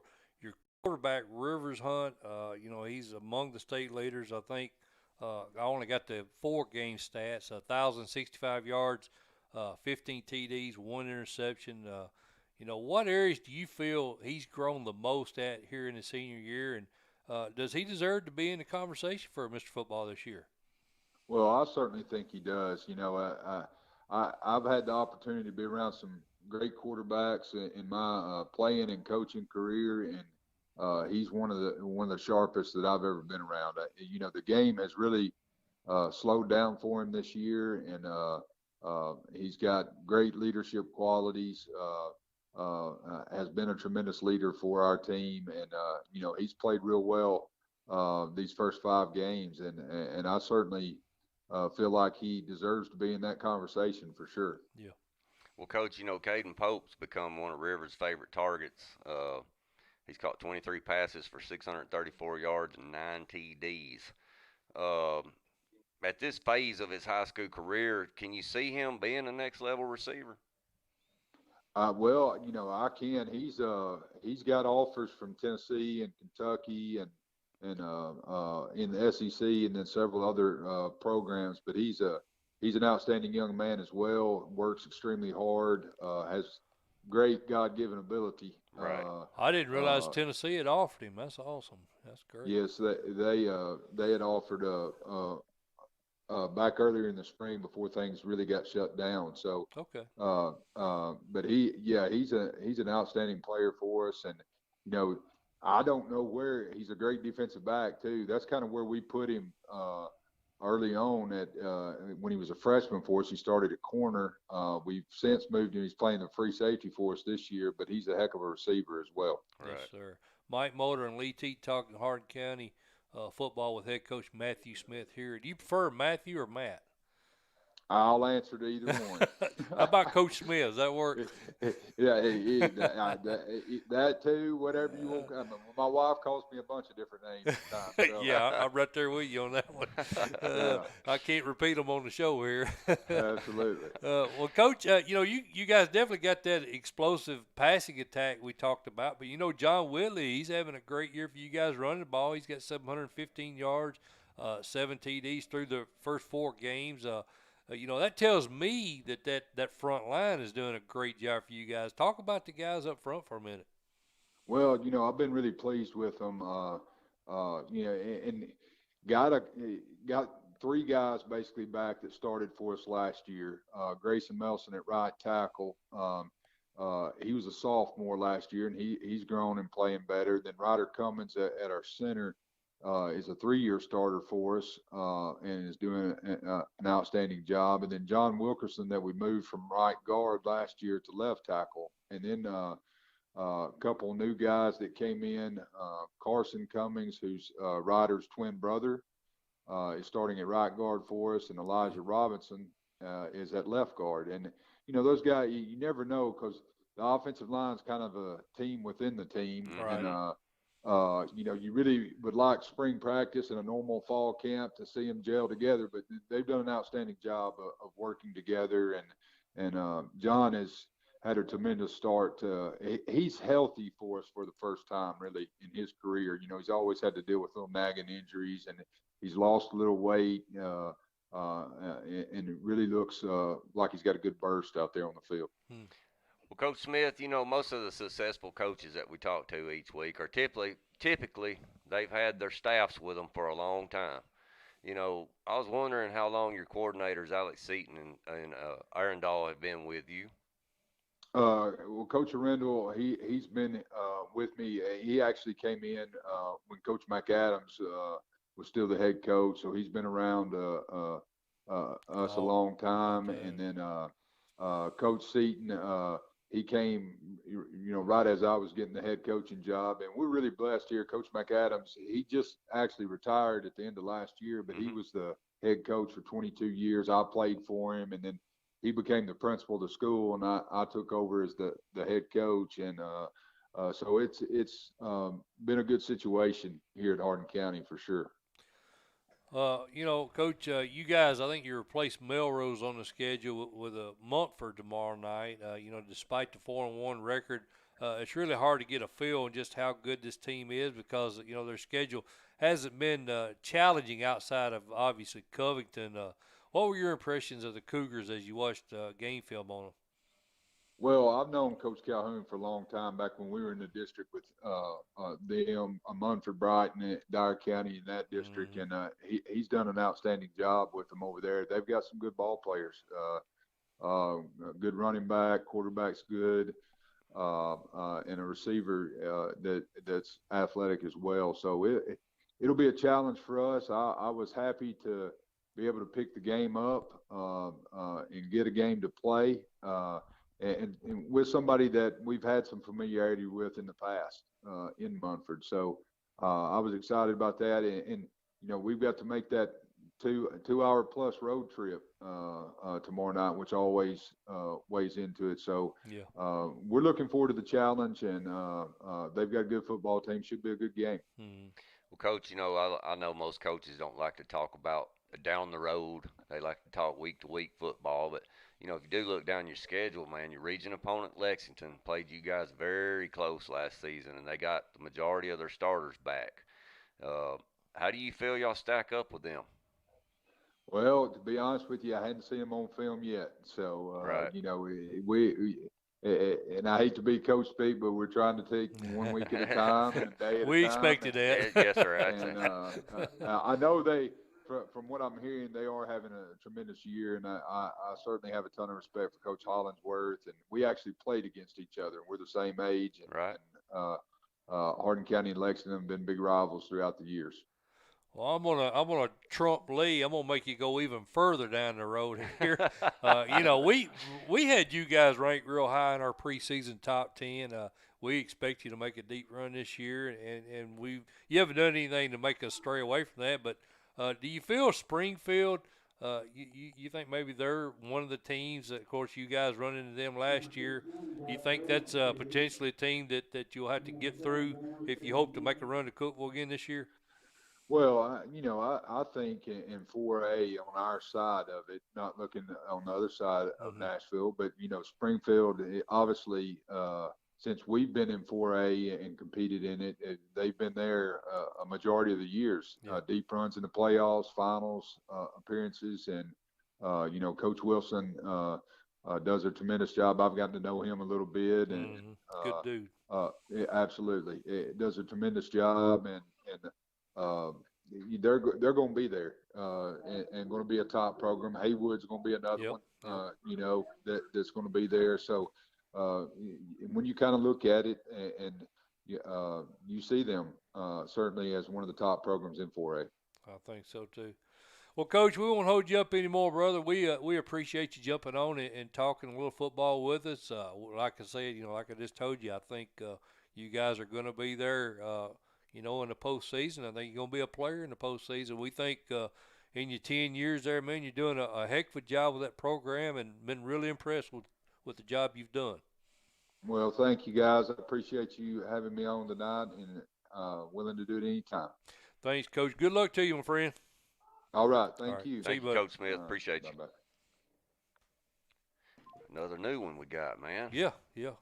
I was telling somebody on Coach T, I think we're closing in on about 200 coaches that we've had on the show, over the years. And somebody said, well, why don't you get Derek Hunt on again? I was like, well, man, we can get 4 a week on, with the format we use. Maybe we need to change the format. But, currently we get 4 a week on, and that's, what's that, 48 you can get on, and then plus postseason. It's just not room to put coaches on 2 times in a season. Right. If we want to, we try to involve the whole state, and I think that's kind of the niche that our show has that other shows don't have as we go statewide, and we appreciate the statewide fan coverage here. Appreciate you guys tuning in, right. man. That's what we love.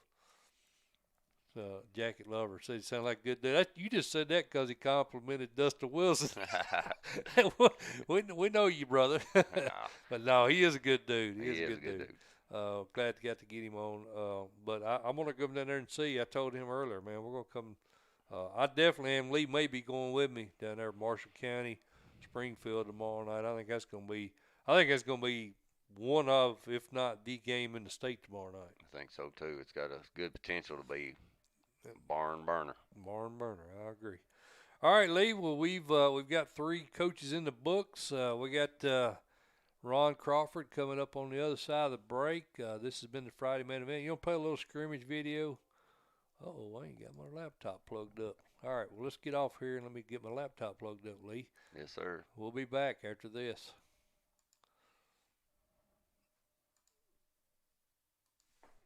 Hey, folks, I want to mention another one of our sponsors. That's Elaborate Images. Owner is Marcia Howard. They do a great job for us. They're responsible for our banners, our T-shirts, hats, sweatshirts, all kinds of apparel.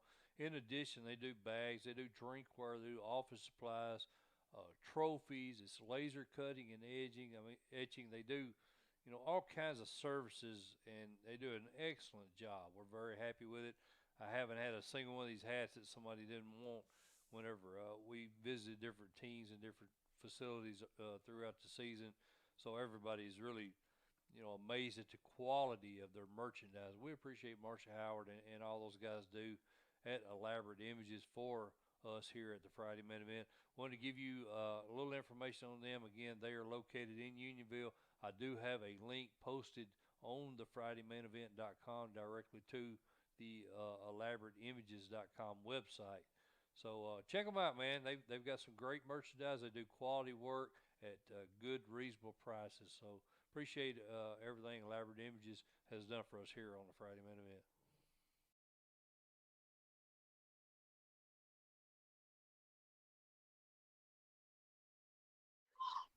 All right, Lee, we are back. We just got off the phone with Matthew Smith, head coach over Hardin County.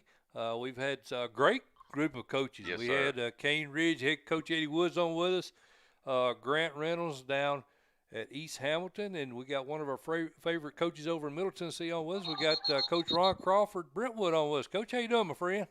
Oh, man, I'm doing well.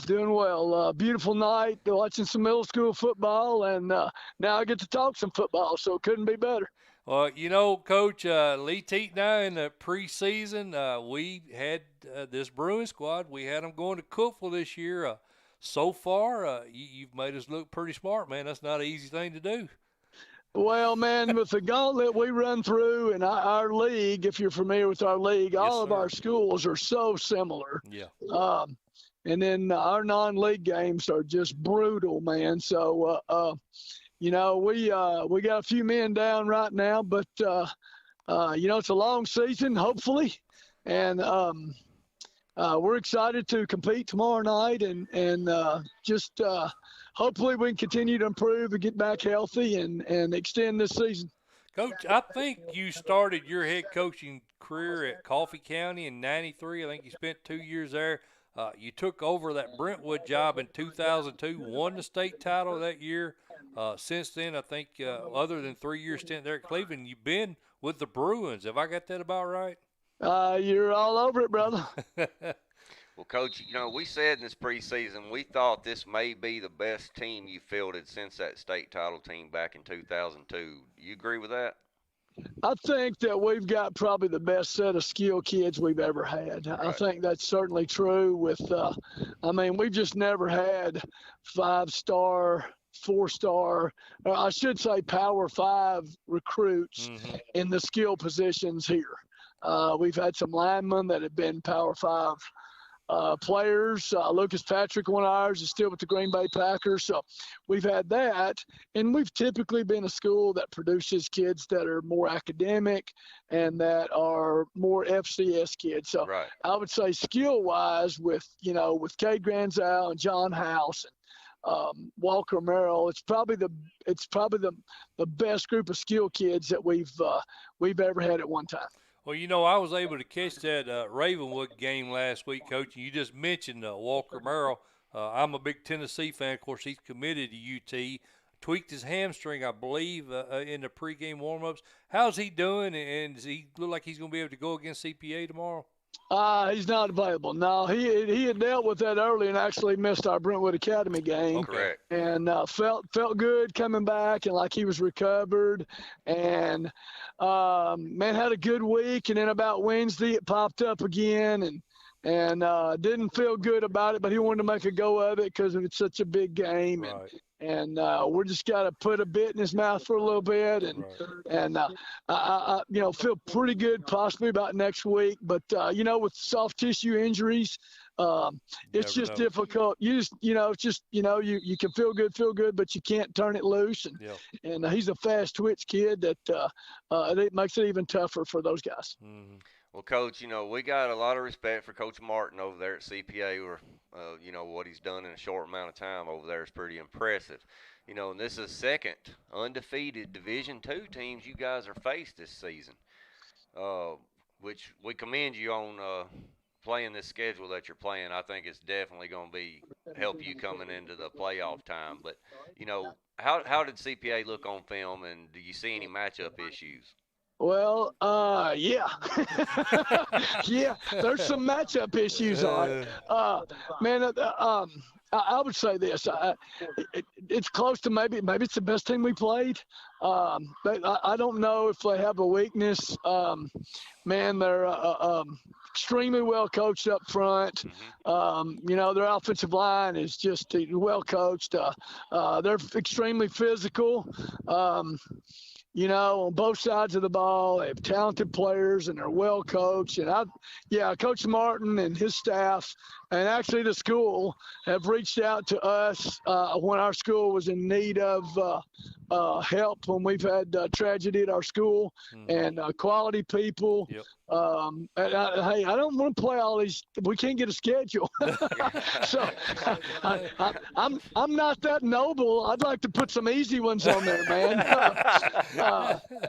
But you're exactly right. You know, there's no shame in losing to a Brentwood Academy or a Brentwood High School or Ravenwood High or a CPA. Yeah. Those are all good quality Yes, programs, sir. and you know, you got to embrace those games and know what you're getting into and know what you're going to get out of it, and hopefully on the back end of it, good playing good people makes you better, man. Yes, sir. Absolutely.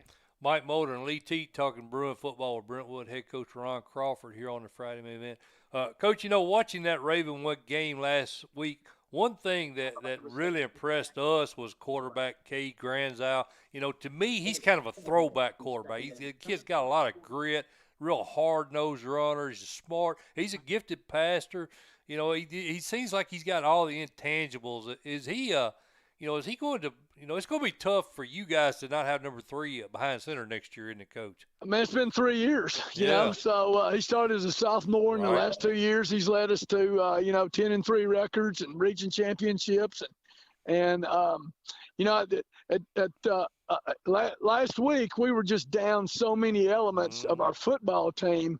We ended up just riding him, man. And we you know, I don't know how sustainable 32 carries is again for him, but that's a part of his game, a part he loves. I think it gets him involved in the game a little bit more. And I think actually he's, you know, there's been games like last year's Catholic game. We just went into it with the mindset we're not going to run him, and he's not even comfortable with that. So I think, you know, finding the place that he's the fit offensively is going to be what fits Cade the best. He's got some good opportunities, and obviously he's also got some opportunities in baseball. But I think the biggest thing about it is he's super competitive, and he's extremely tough. So I think that, and he's a great teammate. You know, all the kids like him, and he's the right kind of guy. I hope that makes sense. But Sure. he's the kind of guy that you know, would sit down with a sophomore at lunch that didn't have anybody sitting with him. So he's really a good human being. Mm-hmm. Well, Coach, you know, speaking of Cade there, we know that he had committed to play baseball at Auburn, but, you know, offers are coming in football and just keep coming in. Do you think he's still leaning towards baseball? I think he's a 17-year-old kid, and it depends on which day you catch him, you know. Right. So I think those are difficult decisions for young people, and you know, I think in his heart of hearts he would love to do both, but I think you and I and we realize that's just almost impossible to do now at the collegiate level. It's even getting difficult for high school kids to be multi-sport athletes. So it's really refreshing that he's a multi-sport guy and he's good at both, and he gives time and attention to both. So, I mean, the biggest thing is he's going to have an opportunity to compete at a sport he loves in college. So I think that's, you know, that's the biggest thing any of us could hope for if that's a dream or a goal of ours. You know, Coach, one thing that I was impressed by a lot of things last week, but there in overtime, you know, you were able to take Granzow and run him three straight tries up that B gap there in overtime for that go-ahead score. I think Ravenwood, even, you know, they knew it was coming. They just couldn't do anything to stop it. Talk a bit about the guys in the trenches and what a great job those guys are doing for you this year. I think we would really love to be known as, and I really think it's what we are, you know, we're a developmental program. We take the kids that we have and we try our best to develop them and try to develop in the right way. So typically what happens here at our place is our linemen are guys that have been program guys. They've been with us. They've been in the program. They've practiced hard. They've waited their turn. So we have only one returning starter on the offensive line. It's Luke Connor, a senior. But then you take, our left tackle, Josh Monzaleski. He just committed to Middlebury College in Connecticut, and he has a 4.6 GPA and 30-something on his ACT. He's a pure program kid. This is his first opportunity to start, and he's making the most of it. Elliot Chaffin, our left guard, was a tight end as a 9th grade and 10th grader, and we figured out if he wants to get on the field, this is what he needs to do, and he embraced it. He's coming back from Mason Mitchell's in the same boat. He's played some tackle. He's our center this year. really first year to play every snap. And then Sam Beasley, our other tackle, is a junior that's really developed. So, it's just developmental for us here. We're not, ideally, we don't have great size. That's why we kind of run the style of offense we do. But, we got a 6'3", 215-pound quarterback too. That's, he's also our power back as well. So, it's we hate to lean on him that much, but we know he's got big shoulders and he can. So I appreciate you giving me an opportunity to mention those kids that we're all aware of how valuable they are to a program's success. Yes, so those guys that stay with the game, don't give up, and end up playing, it's just so joyful to see that as a coach, and it's joyful to see their parents support them and have them stay in there and have some success. It's just it's fun to watch, man. Yes, sir. Well, Coach, you like you said, you got some program kids there. But you do have two other kids that we haven't talked about that's D1 talent, and that's John House and Luke Walker. John House is another guy, 3-year starter, man, that as an 8th grader was probably 5'4", man. He's 6'2", 180 pounds. He's a hoss. He's pretty, to be honest with you. He can run, he can jump, and we've been platooned here this is our 3rd year of totally playing one side of the ball.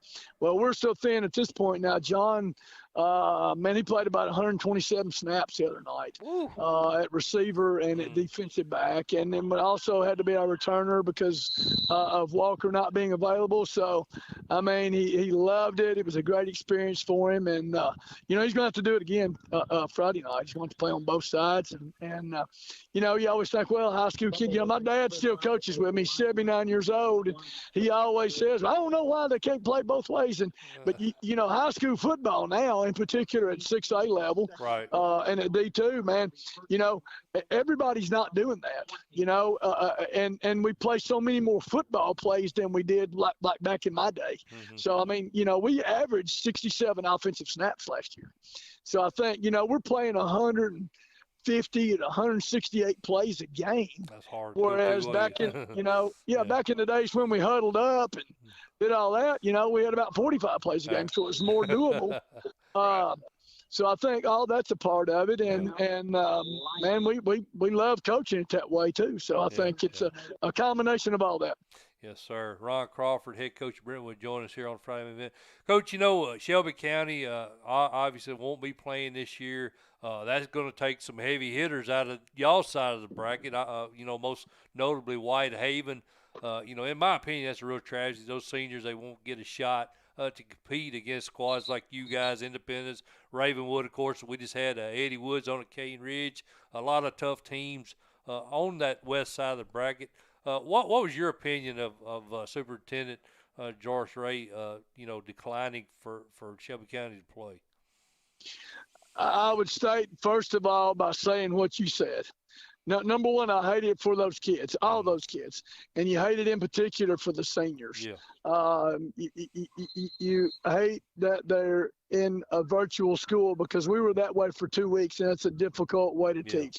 Yeah. I can't pretend to know enough about what's affected those communities as the superintendent. So I would have to defer in that case and just simply say that, sorry, the middle school game's over. So I think that what's difficult about that is the kids and knowing it's a game. I get it. Right. And it's not life. It's not. It's a game. But the values and the teamwork and the brotherhood feel, the family feel, all the things, overcoming disappointment, working together for a common goal, and maybe it's a reason some kids stay in school. Maybe it's a reason some kids, make good decisions in their personal and social life. So I would say, in my opinion, and I'm just a dude, man, I'm just a guy that's been in coaching and teaching, is that there's so much more to be gained from having the opportunity to be on a team than not not being able to participate. So my heart goes out to them, man. Yeah, we're right there with you, Coach. We totally agree. Well, Coach, go celebrate. I'm assuming a win. Brentwood Middle School 26, Legacy Middle School 0. So There you go. good night for future Bruins. Yes, hopefully. sir. Yes, sir. Well, go celebrate, Coach. Well, hey, man, we appreciate you jumping on with us. Yes, sir. We think, like I say, man, Lee and I put you in Cookville in the preseason, so our hats off. You're doing a phenomenal job there. A very good football team, and hopefully we can get you on maybe again in the postseason. That'd be great, man. I thank you so much for having me represent Brentwood High School. Thanks, Coach. We'll see you, buddy. Yes, sir. All Thank you for having me on. All right, Bye-bye. Coach. Bye-bye. I could talk to him all night. Lee. Buddy, you don't think he likes football? He loves it. His dad's still coaching at almost 80. Yeah. He's coaching. Been at Brentwood forever. Yep. Long time. And he's over there watching a middle school game tonight. Yeah. And then he said, hey, I'm watching the game. I'm getting to talk about a game. And he's going to participate in one tomorrow. Hey, I love him, man. I do too. I like to say, man. We had him on with us. It was over at Oakland, was it not? In the preseason. Yeah, in the jamboree. Pulled up there. I think we had him on about a half hour that Yeah. night. We just we enjoyed listening to old stories, and he's a good dude, man. Good coach. All right, Lee. Absolutely. Are you ready to start talking about games Yep. again? We'll get back to picking some games. What about it? Chat session. You guys ready to start picking some games? Hopefully those guys are still with us, Lee. Where did we get to? Did we get Carter and South Doyle? We got Gordonsville and Coalfield. That was the last one. All right, so we're ready for Carter and South Doyle. Of course, that's Clark Duncan, our buddy. We had him on. Was it last week or week 4? Week 4, I believe. Week 4, we had Clark Duncan on with us. They're 4-1, 2-0, 60-20 over Sevier County last week. Lee, Sean Gary, their running back, run for 206 yards, 4 touchdowns last week. Curtis Young, who I think is Elijah's younger brother. I think Coach Duncan told us that. 15 tackles last week. Had a sack, forced fumble. Big game for South Doyle. Mm-hmm. Carter's playing really well. They're at 4-1 now, That's Lee. In the preseason, I would have picked South Doyle easily, but I don't know. This game might be close. No, I think South Doyle, man. Do you think Carter's 42 points better this year than they were last year? Probably not. Justin Presley's the new head coach there. 86% of our Twitter followers like South Doyle. Looks like that's the popular pick here on our chat. Southtowner, Lawn Man. Cherokee's at home, buddy. Holman, they're all going. So I'm going South Doyle. I agree. I would imagine it's going to be closer than last year, Lee. Yes, sir. But I don't see a win here. Carter beat Campbell County. Pretty good Campbell County team. Beat Yes, they did. Seymour, They did. Lenore City. Their loss was to Ray County. Good Ray County squad. That's right. So this game may be a little closer. I think it will be closer. Maybe a 10-point game. Yeah. I can see that. Moore County travels to Eagleville. I got a chance to see Moore County, Lee, a couple weeks ago against Forrest. Really impressed with them. Really impressed with my buddy Kenneth Parker's son, Kyler, quarterback. He's having a big year for the Raiders. 819 passing yards, 9 TDs versus only 1 pick. Mm-hmm. He also rushed for 319 yards and 5 TDs. So he's having a big year for those guys. Coach's sons, Dawson and Caden. Of course, their coach Chris Weiss' sons. They're playing really good football for Moore County Good as on well. the defensive side of the ball for sure. Yeah, well, they play both ways. Both of them do. It's Ironman football down there at 1A. That's right. Tyler Smith's playing really well out of the backfield for them. Eagleville, 2-3. Lee, not quite the start I thought they was going to have. What's your thoughts? Well, they've lost. Remember, this is Corey's team. I know, but they've lost to This is your boss's team. Huntland, Cornersville, and Forrest, which is 3 pretty good squads Yeah. that they've lost to. But I think this Moore County team is legit, man. They played Fayetteville tight. Should have won it, I think. That's what I heard anyway. They came back late, Yeah. run out of time. So I'm going to go Moore County. I'm going to go with the Twitter followers at 68%. So I'm going to go Raiders on the road. Raiders on the road. I'm going Raiders on the road. Holman's only Eagle in the house. Holman, you ain't doing too good. You're either doing real good or we're doing terrible, brother. I think you went the flip side of us on every one of them. South Gibson County.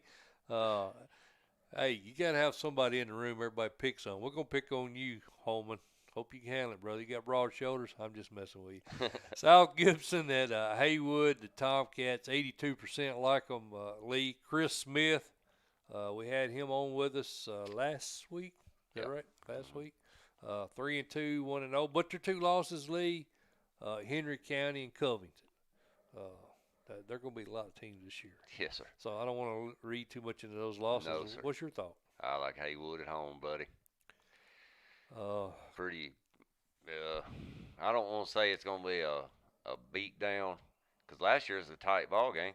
Yeah, 50-49. Can't get any tighter than that. No, you can't. But I think this year, I think Haywood might be, I'm going to say probably a 7 to 10 point game. Coach Stidham does a Yes, he really, really good job of that Hornet team. And what I like about them, Lee, is they were 10-2, 5-0. But I think at least 3 of those region teams were by a single score. So, you know, I really like them coaches that are able to pull those close games out. You know, we talk about, Dustin Wilson there at Springfield. There's a lot of coaches that kind of fit in that category. If it comes down to a tight game, you pretty much know they're going to get the job done. But you don't think it's going to be a close game? I don't. I think it's a touchdown or better. Haywood. Everybody likes Haywood. Everybody's going Haywood. Yep. Closer. I agree with John. John says closer than expected, and I agree. I think it'll be. I like Haywood, but I think it's going to be closer than what you guys apparently think. They beat McNary 49-20 last week. No, I'm not going to do it. I considered it, but I'm not going to do it. I'm going to go Haywood. Yep. I think it'll be closer, though. I agree with John. Where's Big Dave at tonight? He ain't been on, has he? Mm-mm. Where you at, Big Dave? I'm a little disappointed there, brother. He was lighting up at chat last. He was giving me a hard time last week, wasn't he? Fayetteville High at Richland. Lee, this game may be better than what you would think, because I think with 15 starters back, I think Coach Patterson's squad is better than what a lot of people are giving credit for. But I think this Fayetteville team may be just too athletic.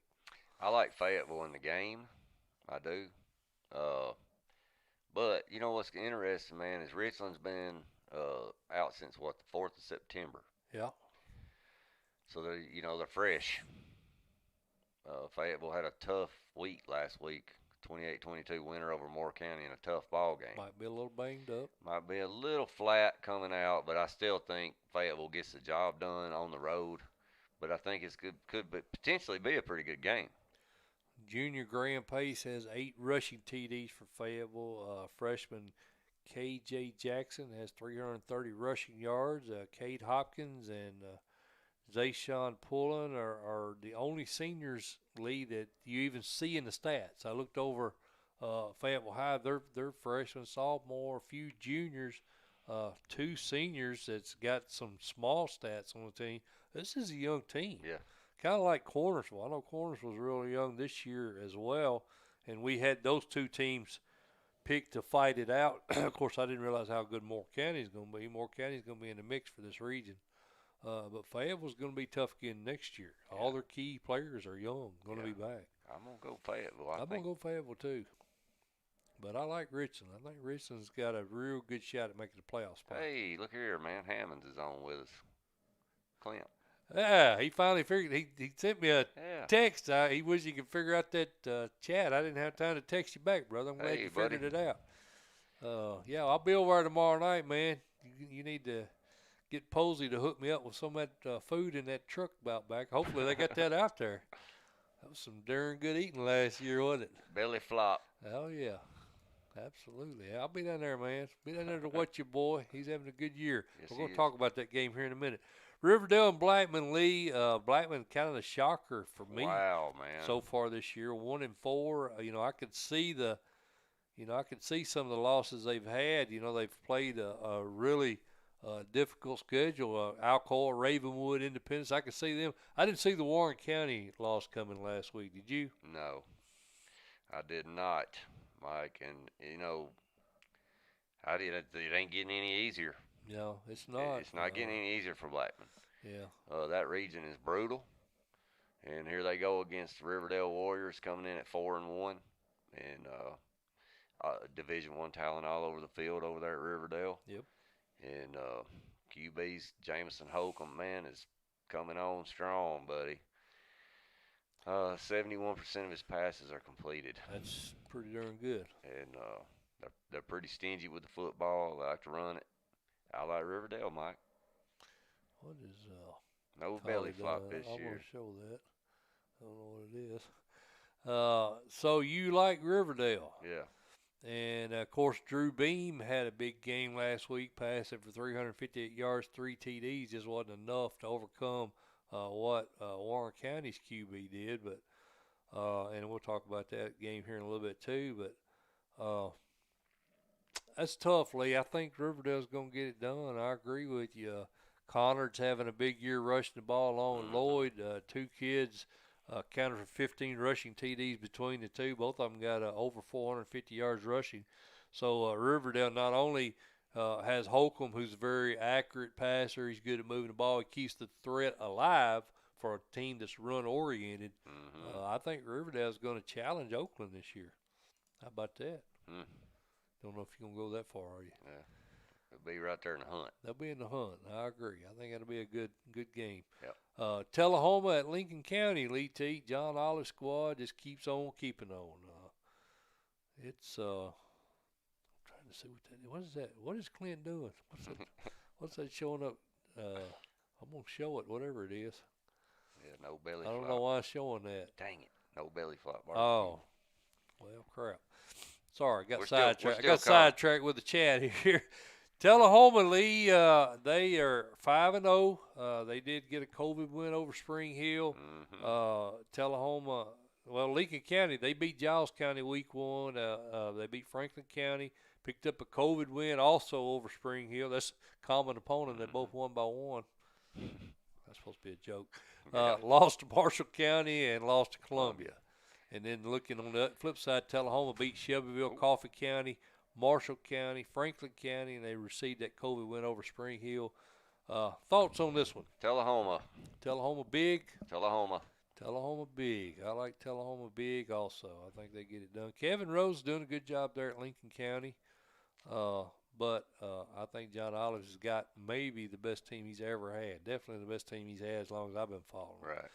Macon County, Kyle Shoulders is doing a really good job there. Undefeatedly, beat Cumberland County 48-7.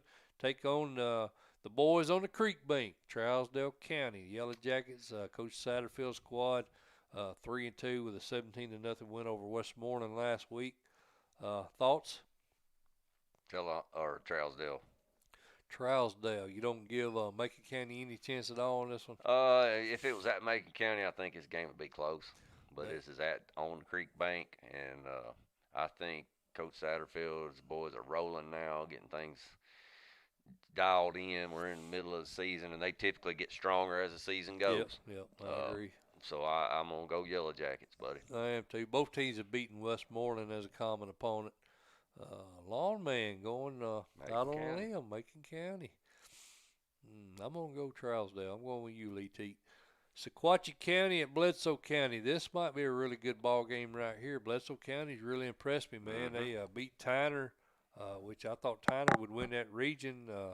They also beat Woodpool. They beat East Ridge. Sequatchie County lost to South Pitt, which we expected that. Lost to Marion County. They did beat Cannon County and Hickson. So Coach Wattenbarger's team sits at 2-3, 1-0 in region play. Lost a close game to a pretty good East Ridge team. But I think Coach Tabor's got Bledsoe County playing about as good as anybody right now. I think so too, man, and it's at home, and I like Bledsoe County in this game. Everybody likes Bledsoe. Bledsoe in the house. No takers. South Tanner says TC in overtime. No Sequatchie takers. Oh, he thinks it's going to be overtime? Yeah.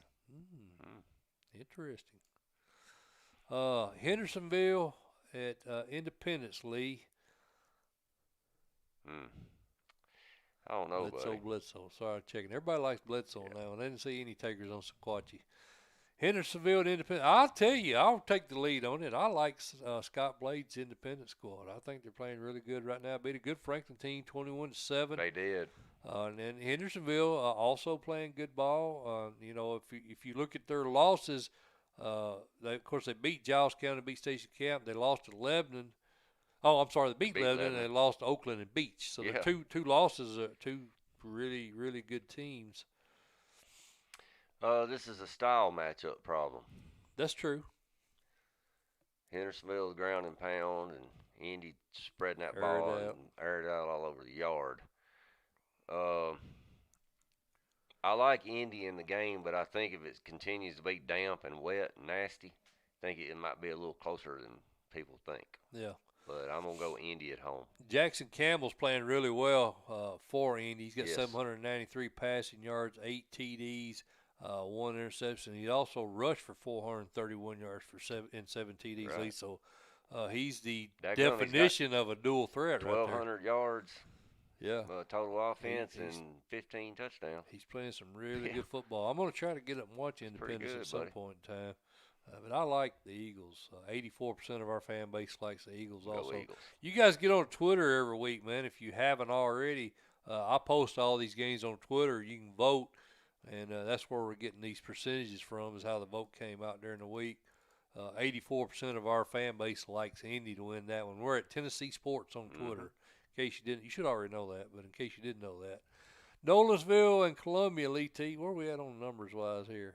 Okay, we're closing in on the finish line. We're getting rolling, man. Nolensville won this game 28-0 last year, Lee. We had Columbia as a sleeper, you know, in the preseason. They haven't really lived up to the hype we put on them, to be honest with you. They beat Spring Hill, beat Dixon County, beat Lincoln County. They did lose to Summit. They did lose to Giles County. So I don't know that they've got a loss that they shouldn't have had, because that's well, I thought they might beat Giles. I thought they might beat Giles too, but we knew Giles was going to be good, so that's not a total shock right there.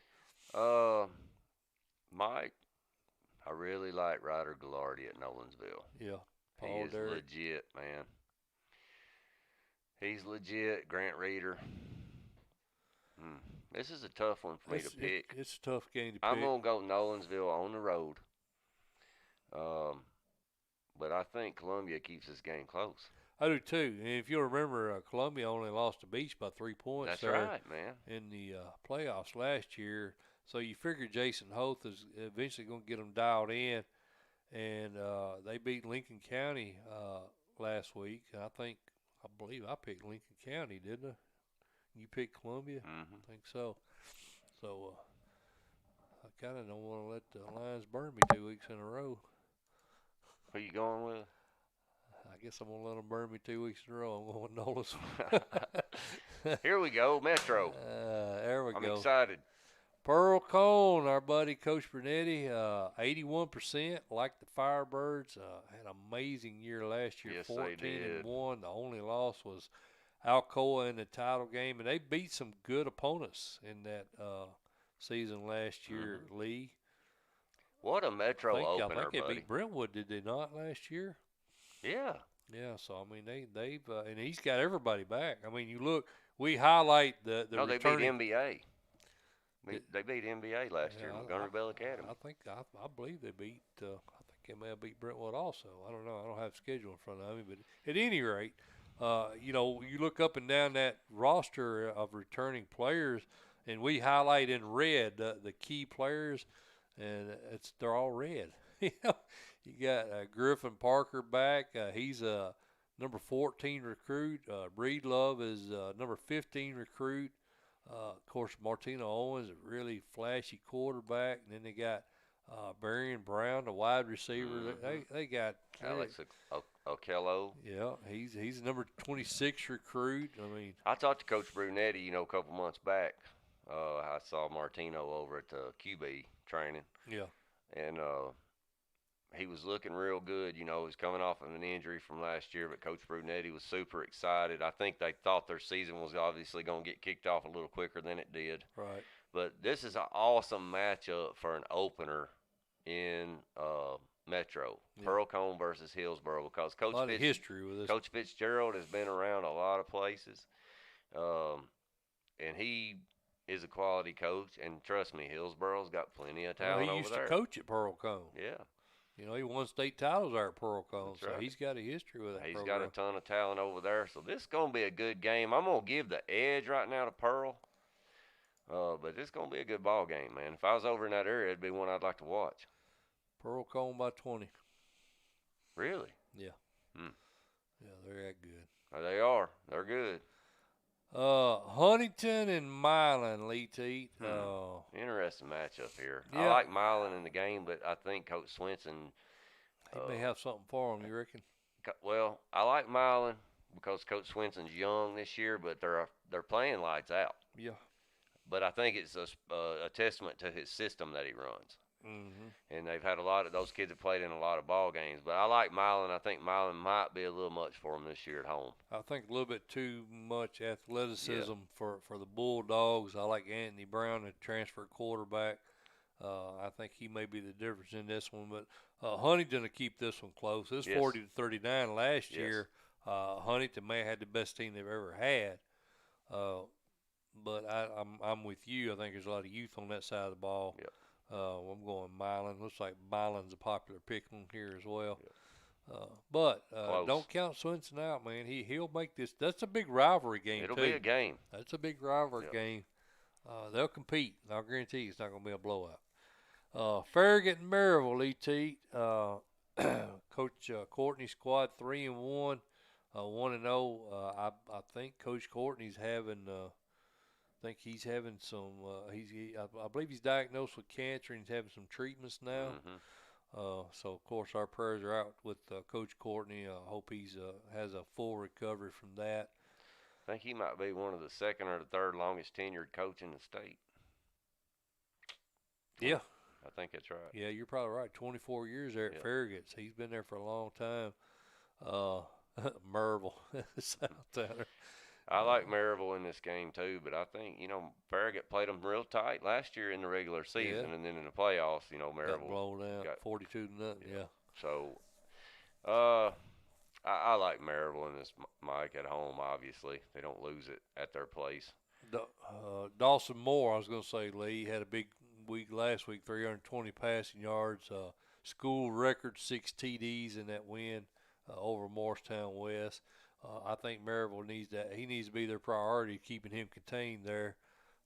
Don't let him get loose. Parker McGill, the running back for Maryville, rushed for 184 yards, scored 2 TDs in that win over Bearden. Mm-hmm. Maryville hasn't shown the flash of offensive power they had last year. I think they're just a damn gritty, hard-nosed team.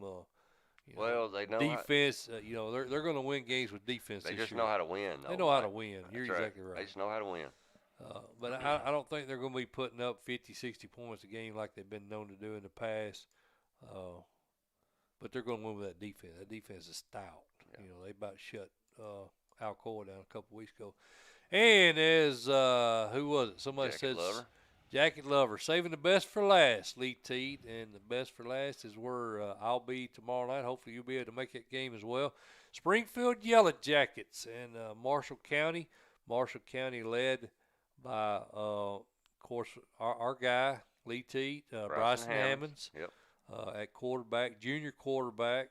He's playing really well this year for Marshall County. I think he's at 586 yards, 8 TDs, 2 interceptions. That's only in 4 games, Lee. Key Howard has been his favorite target. He's got 14 catches, 225 yards. And sophomore Jaden Hart, 191 receiving yards, 3 TD catches. Yep. This is going to be an interesting game for me, Mike, because I think Springfield defensively is pretty solid. Yeah. They don't make a lot of mistakes. They don't seem to make a lot of mistakes on the defensive side of the football.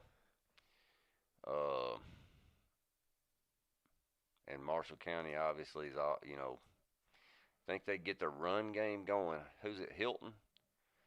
He's leading the team with like 167 yards and 4 TDs. I think they got to get the ground game going a little bit against Springfield. Yeah. to let Hammonds get opened up and let a Howard get opened up. I think that obviously Springfield's going to try to bracket Howard, and this is going to be a good game, dude. I've been struggling with this. Yeah, Jackie Lover says he's already making excuses. Come on, Jackie Lover, we're young in defense. Don't tell me that. I done talked to your head coach. Yeah. He's pretty happy. Kaveri Smith's looked really good. He's been playing on that side of the ball.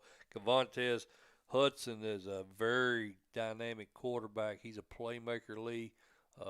Kid with state title experience, as is most of these kids. He's got a whole lot of kids back that played on that team that lost in the title game last year. So, yeah, he said no excuse. You better not be making any excuses, man. We know how good this Yellow Jacket squad is. I'm like you, Lee. I'm kind of hung on this one, man. I think this is a big game for Springfield. For one, the Jacket fans have been hearing on Coach T for a year now how they didn't deserve to be in a title game. They couldn't even beat Marshall County last year, who didn't even get past the second round on the east side of the bracket.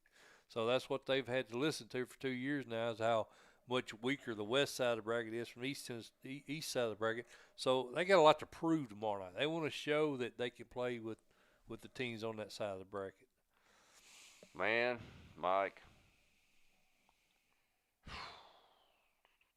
this has been a rough one for me, brother. This is a toss-up coin flip game. Most of the time, anytime it's a coin flip, I'm going homer. I'm going home field. I'm going to go home field. I'm going to go Marshall County, and I think this game might be and to be quite honest with you, this could come down to a field goal. Well, Lee, I was born at night. I wasn't born last night. I'm not going over to Lewisburg picking against them. I'm still having to deal with the South Pittsburgh people because of that. So I'm going with Marshall County also. But I think it's going to be a close game. I do, man. As well. That's why it's our number one game of the week. It's a tough game to pick, man. It could go either way. I think maybe the turnover battle may decide it. Potentially you're going to have wet grass, wet field, turnover here or there. It could potentially turn the tide for one team or the other. I like Estes in the special teams. Every ball is gonna be a touchback, so you're gonna go 80 yards every time. That's what I'm saying. I think if it comes down to a kick, this may come down to a kick. Yep. I'm gonna stay with Marshall County, man. But it's gonna be the only reason I'm doing that is because it's home field. Yeah. I think that's what you got to do. Yeah. When it's a coin flip, you go home game. field. It's going to be a hard-fought battle. I hope good game. I'm looking forward to it, man. Yep. It's going to be a good one. Yes, you guys look us up. You know what we look like. Just look for the ugly guys in the black shirts. Sports banner. Home field's a good excuse. Well, I used it. That's all right. I'm going to go with them. Yeah. I think Marshall County wins a very, very close game tomorrow night. And who knows? I mean, if things work out right, you may see. I like Springfield's odds at getting back better than I do Marshall County's, because Marshall County's on the same side of the bracket with a darn good Tullahoma team, and obviously Elizabethton, Anderson County. And I know you Springfield people get tired of hearing it, but a fact's a fact. It's an easier path in 4A from the west side of the bracket. Right. Well, I mean, you got Haywood, you got Hardin County. Yeah. I mean, you got some good teams, but I mean, even the most devout West homer has got to admit that the path on the east is a lot tougher, because Marshall County's had a couple of teams that would have made it to the title game. I think if they'd been on the opposite side of the bracket, which they should be. I think Lewisburg should have went west, but obviously. Anyway. But you know what? You can't choose where you play. That's right. And you take what you got. All right, Lee. I guess that's going to do it for another episode of the Friday Minute Event. Appreciate all you guys in the chat session, man. We love this stuff. Yes, sir. We do it because we love it. We love high school football. We love getting to talk to all the coaches. We appreciate Grant Reynolds, obviously, Eddie Woods, Matthew Smith, first time on the show with us, and then, of course, the Godfather, Ron Crawford. I love Coach Crawford. Always good talking to him. Appreciate those guys. Appreciate Jim Thompson, CoachT.com. If you're not a Plus member, shame on you, because I know every darn one of you guys use that website. I mean, you can be a Plus member for $5. So pony up some money, man. Get in that Plus membership. Obviously, you get rid of the advertisement. To me, that's the biggest. You don't get the pop-ups. So get you a Plus membership. He's got links all over the website to get that. So if you're a Friday Main Event fan, we would appreciate you guys helping Jim Thompson out. Again, he's been good to us. Yes, sir. Appreciate Elaborate Images hooking us up with all the stuff. Lee got him 10 hats, and she does quality work, man. So yes. All right, Lee, is that enough? You had enough? Yes, sir. We'll call it a night. I'm ready, buddy. All right. We'll be out the field again tomorrow night, man. You guys look us up. We'll be on the sideline. I'll probably be on both sidelines at some point in time. So just holler at us, man. Let us know your code here on YouTube, so we'll know who we're talking to. Mm-hmm. For Mr. Lee Teat, I am Mike Molder. This is the Friday Main Event. We'll see you guys next week.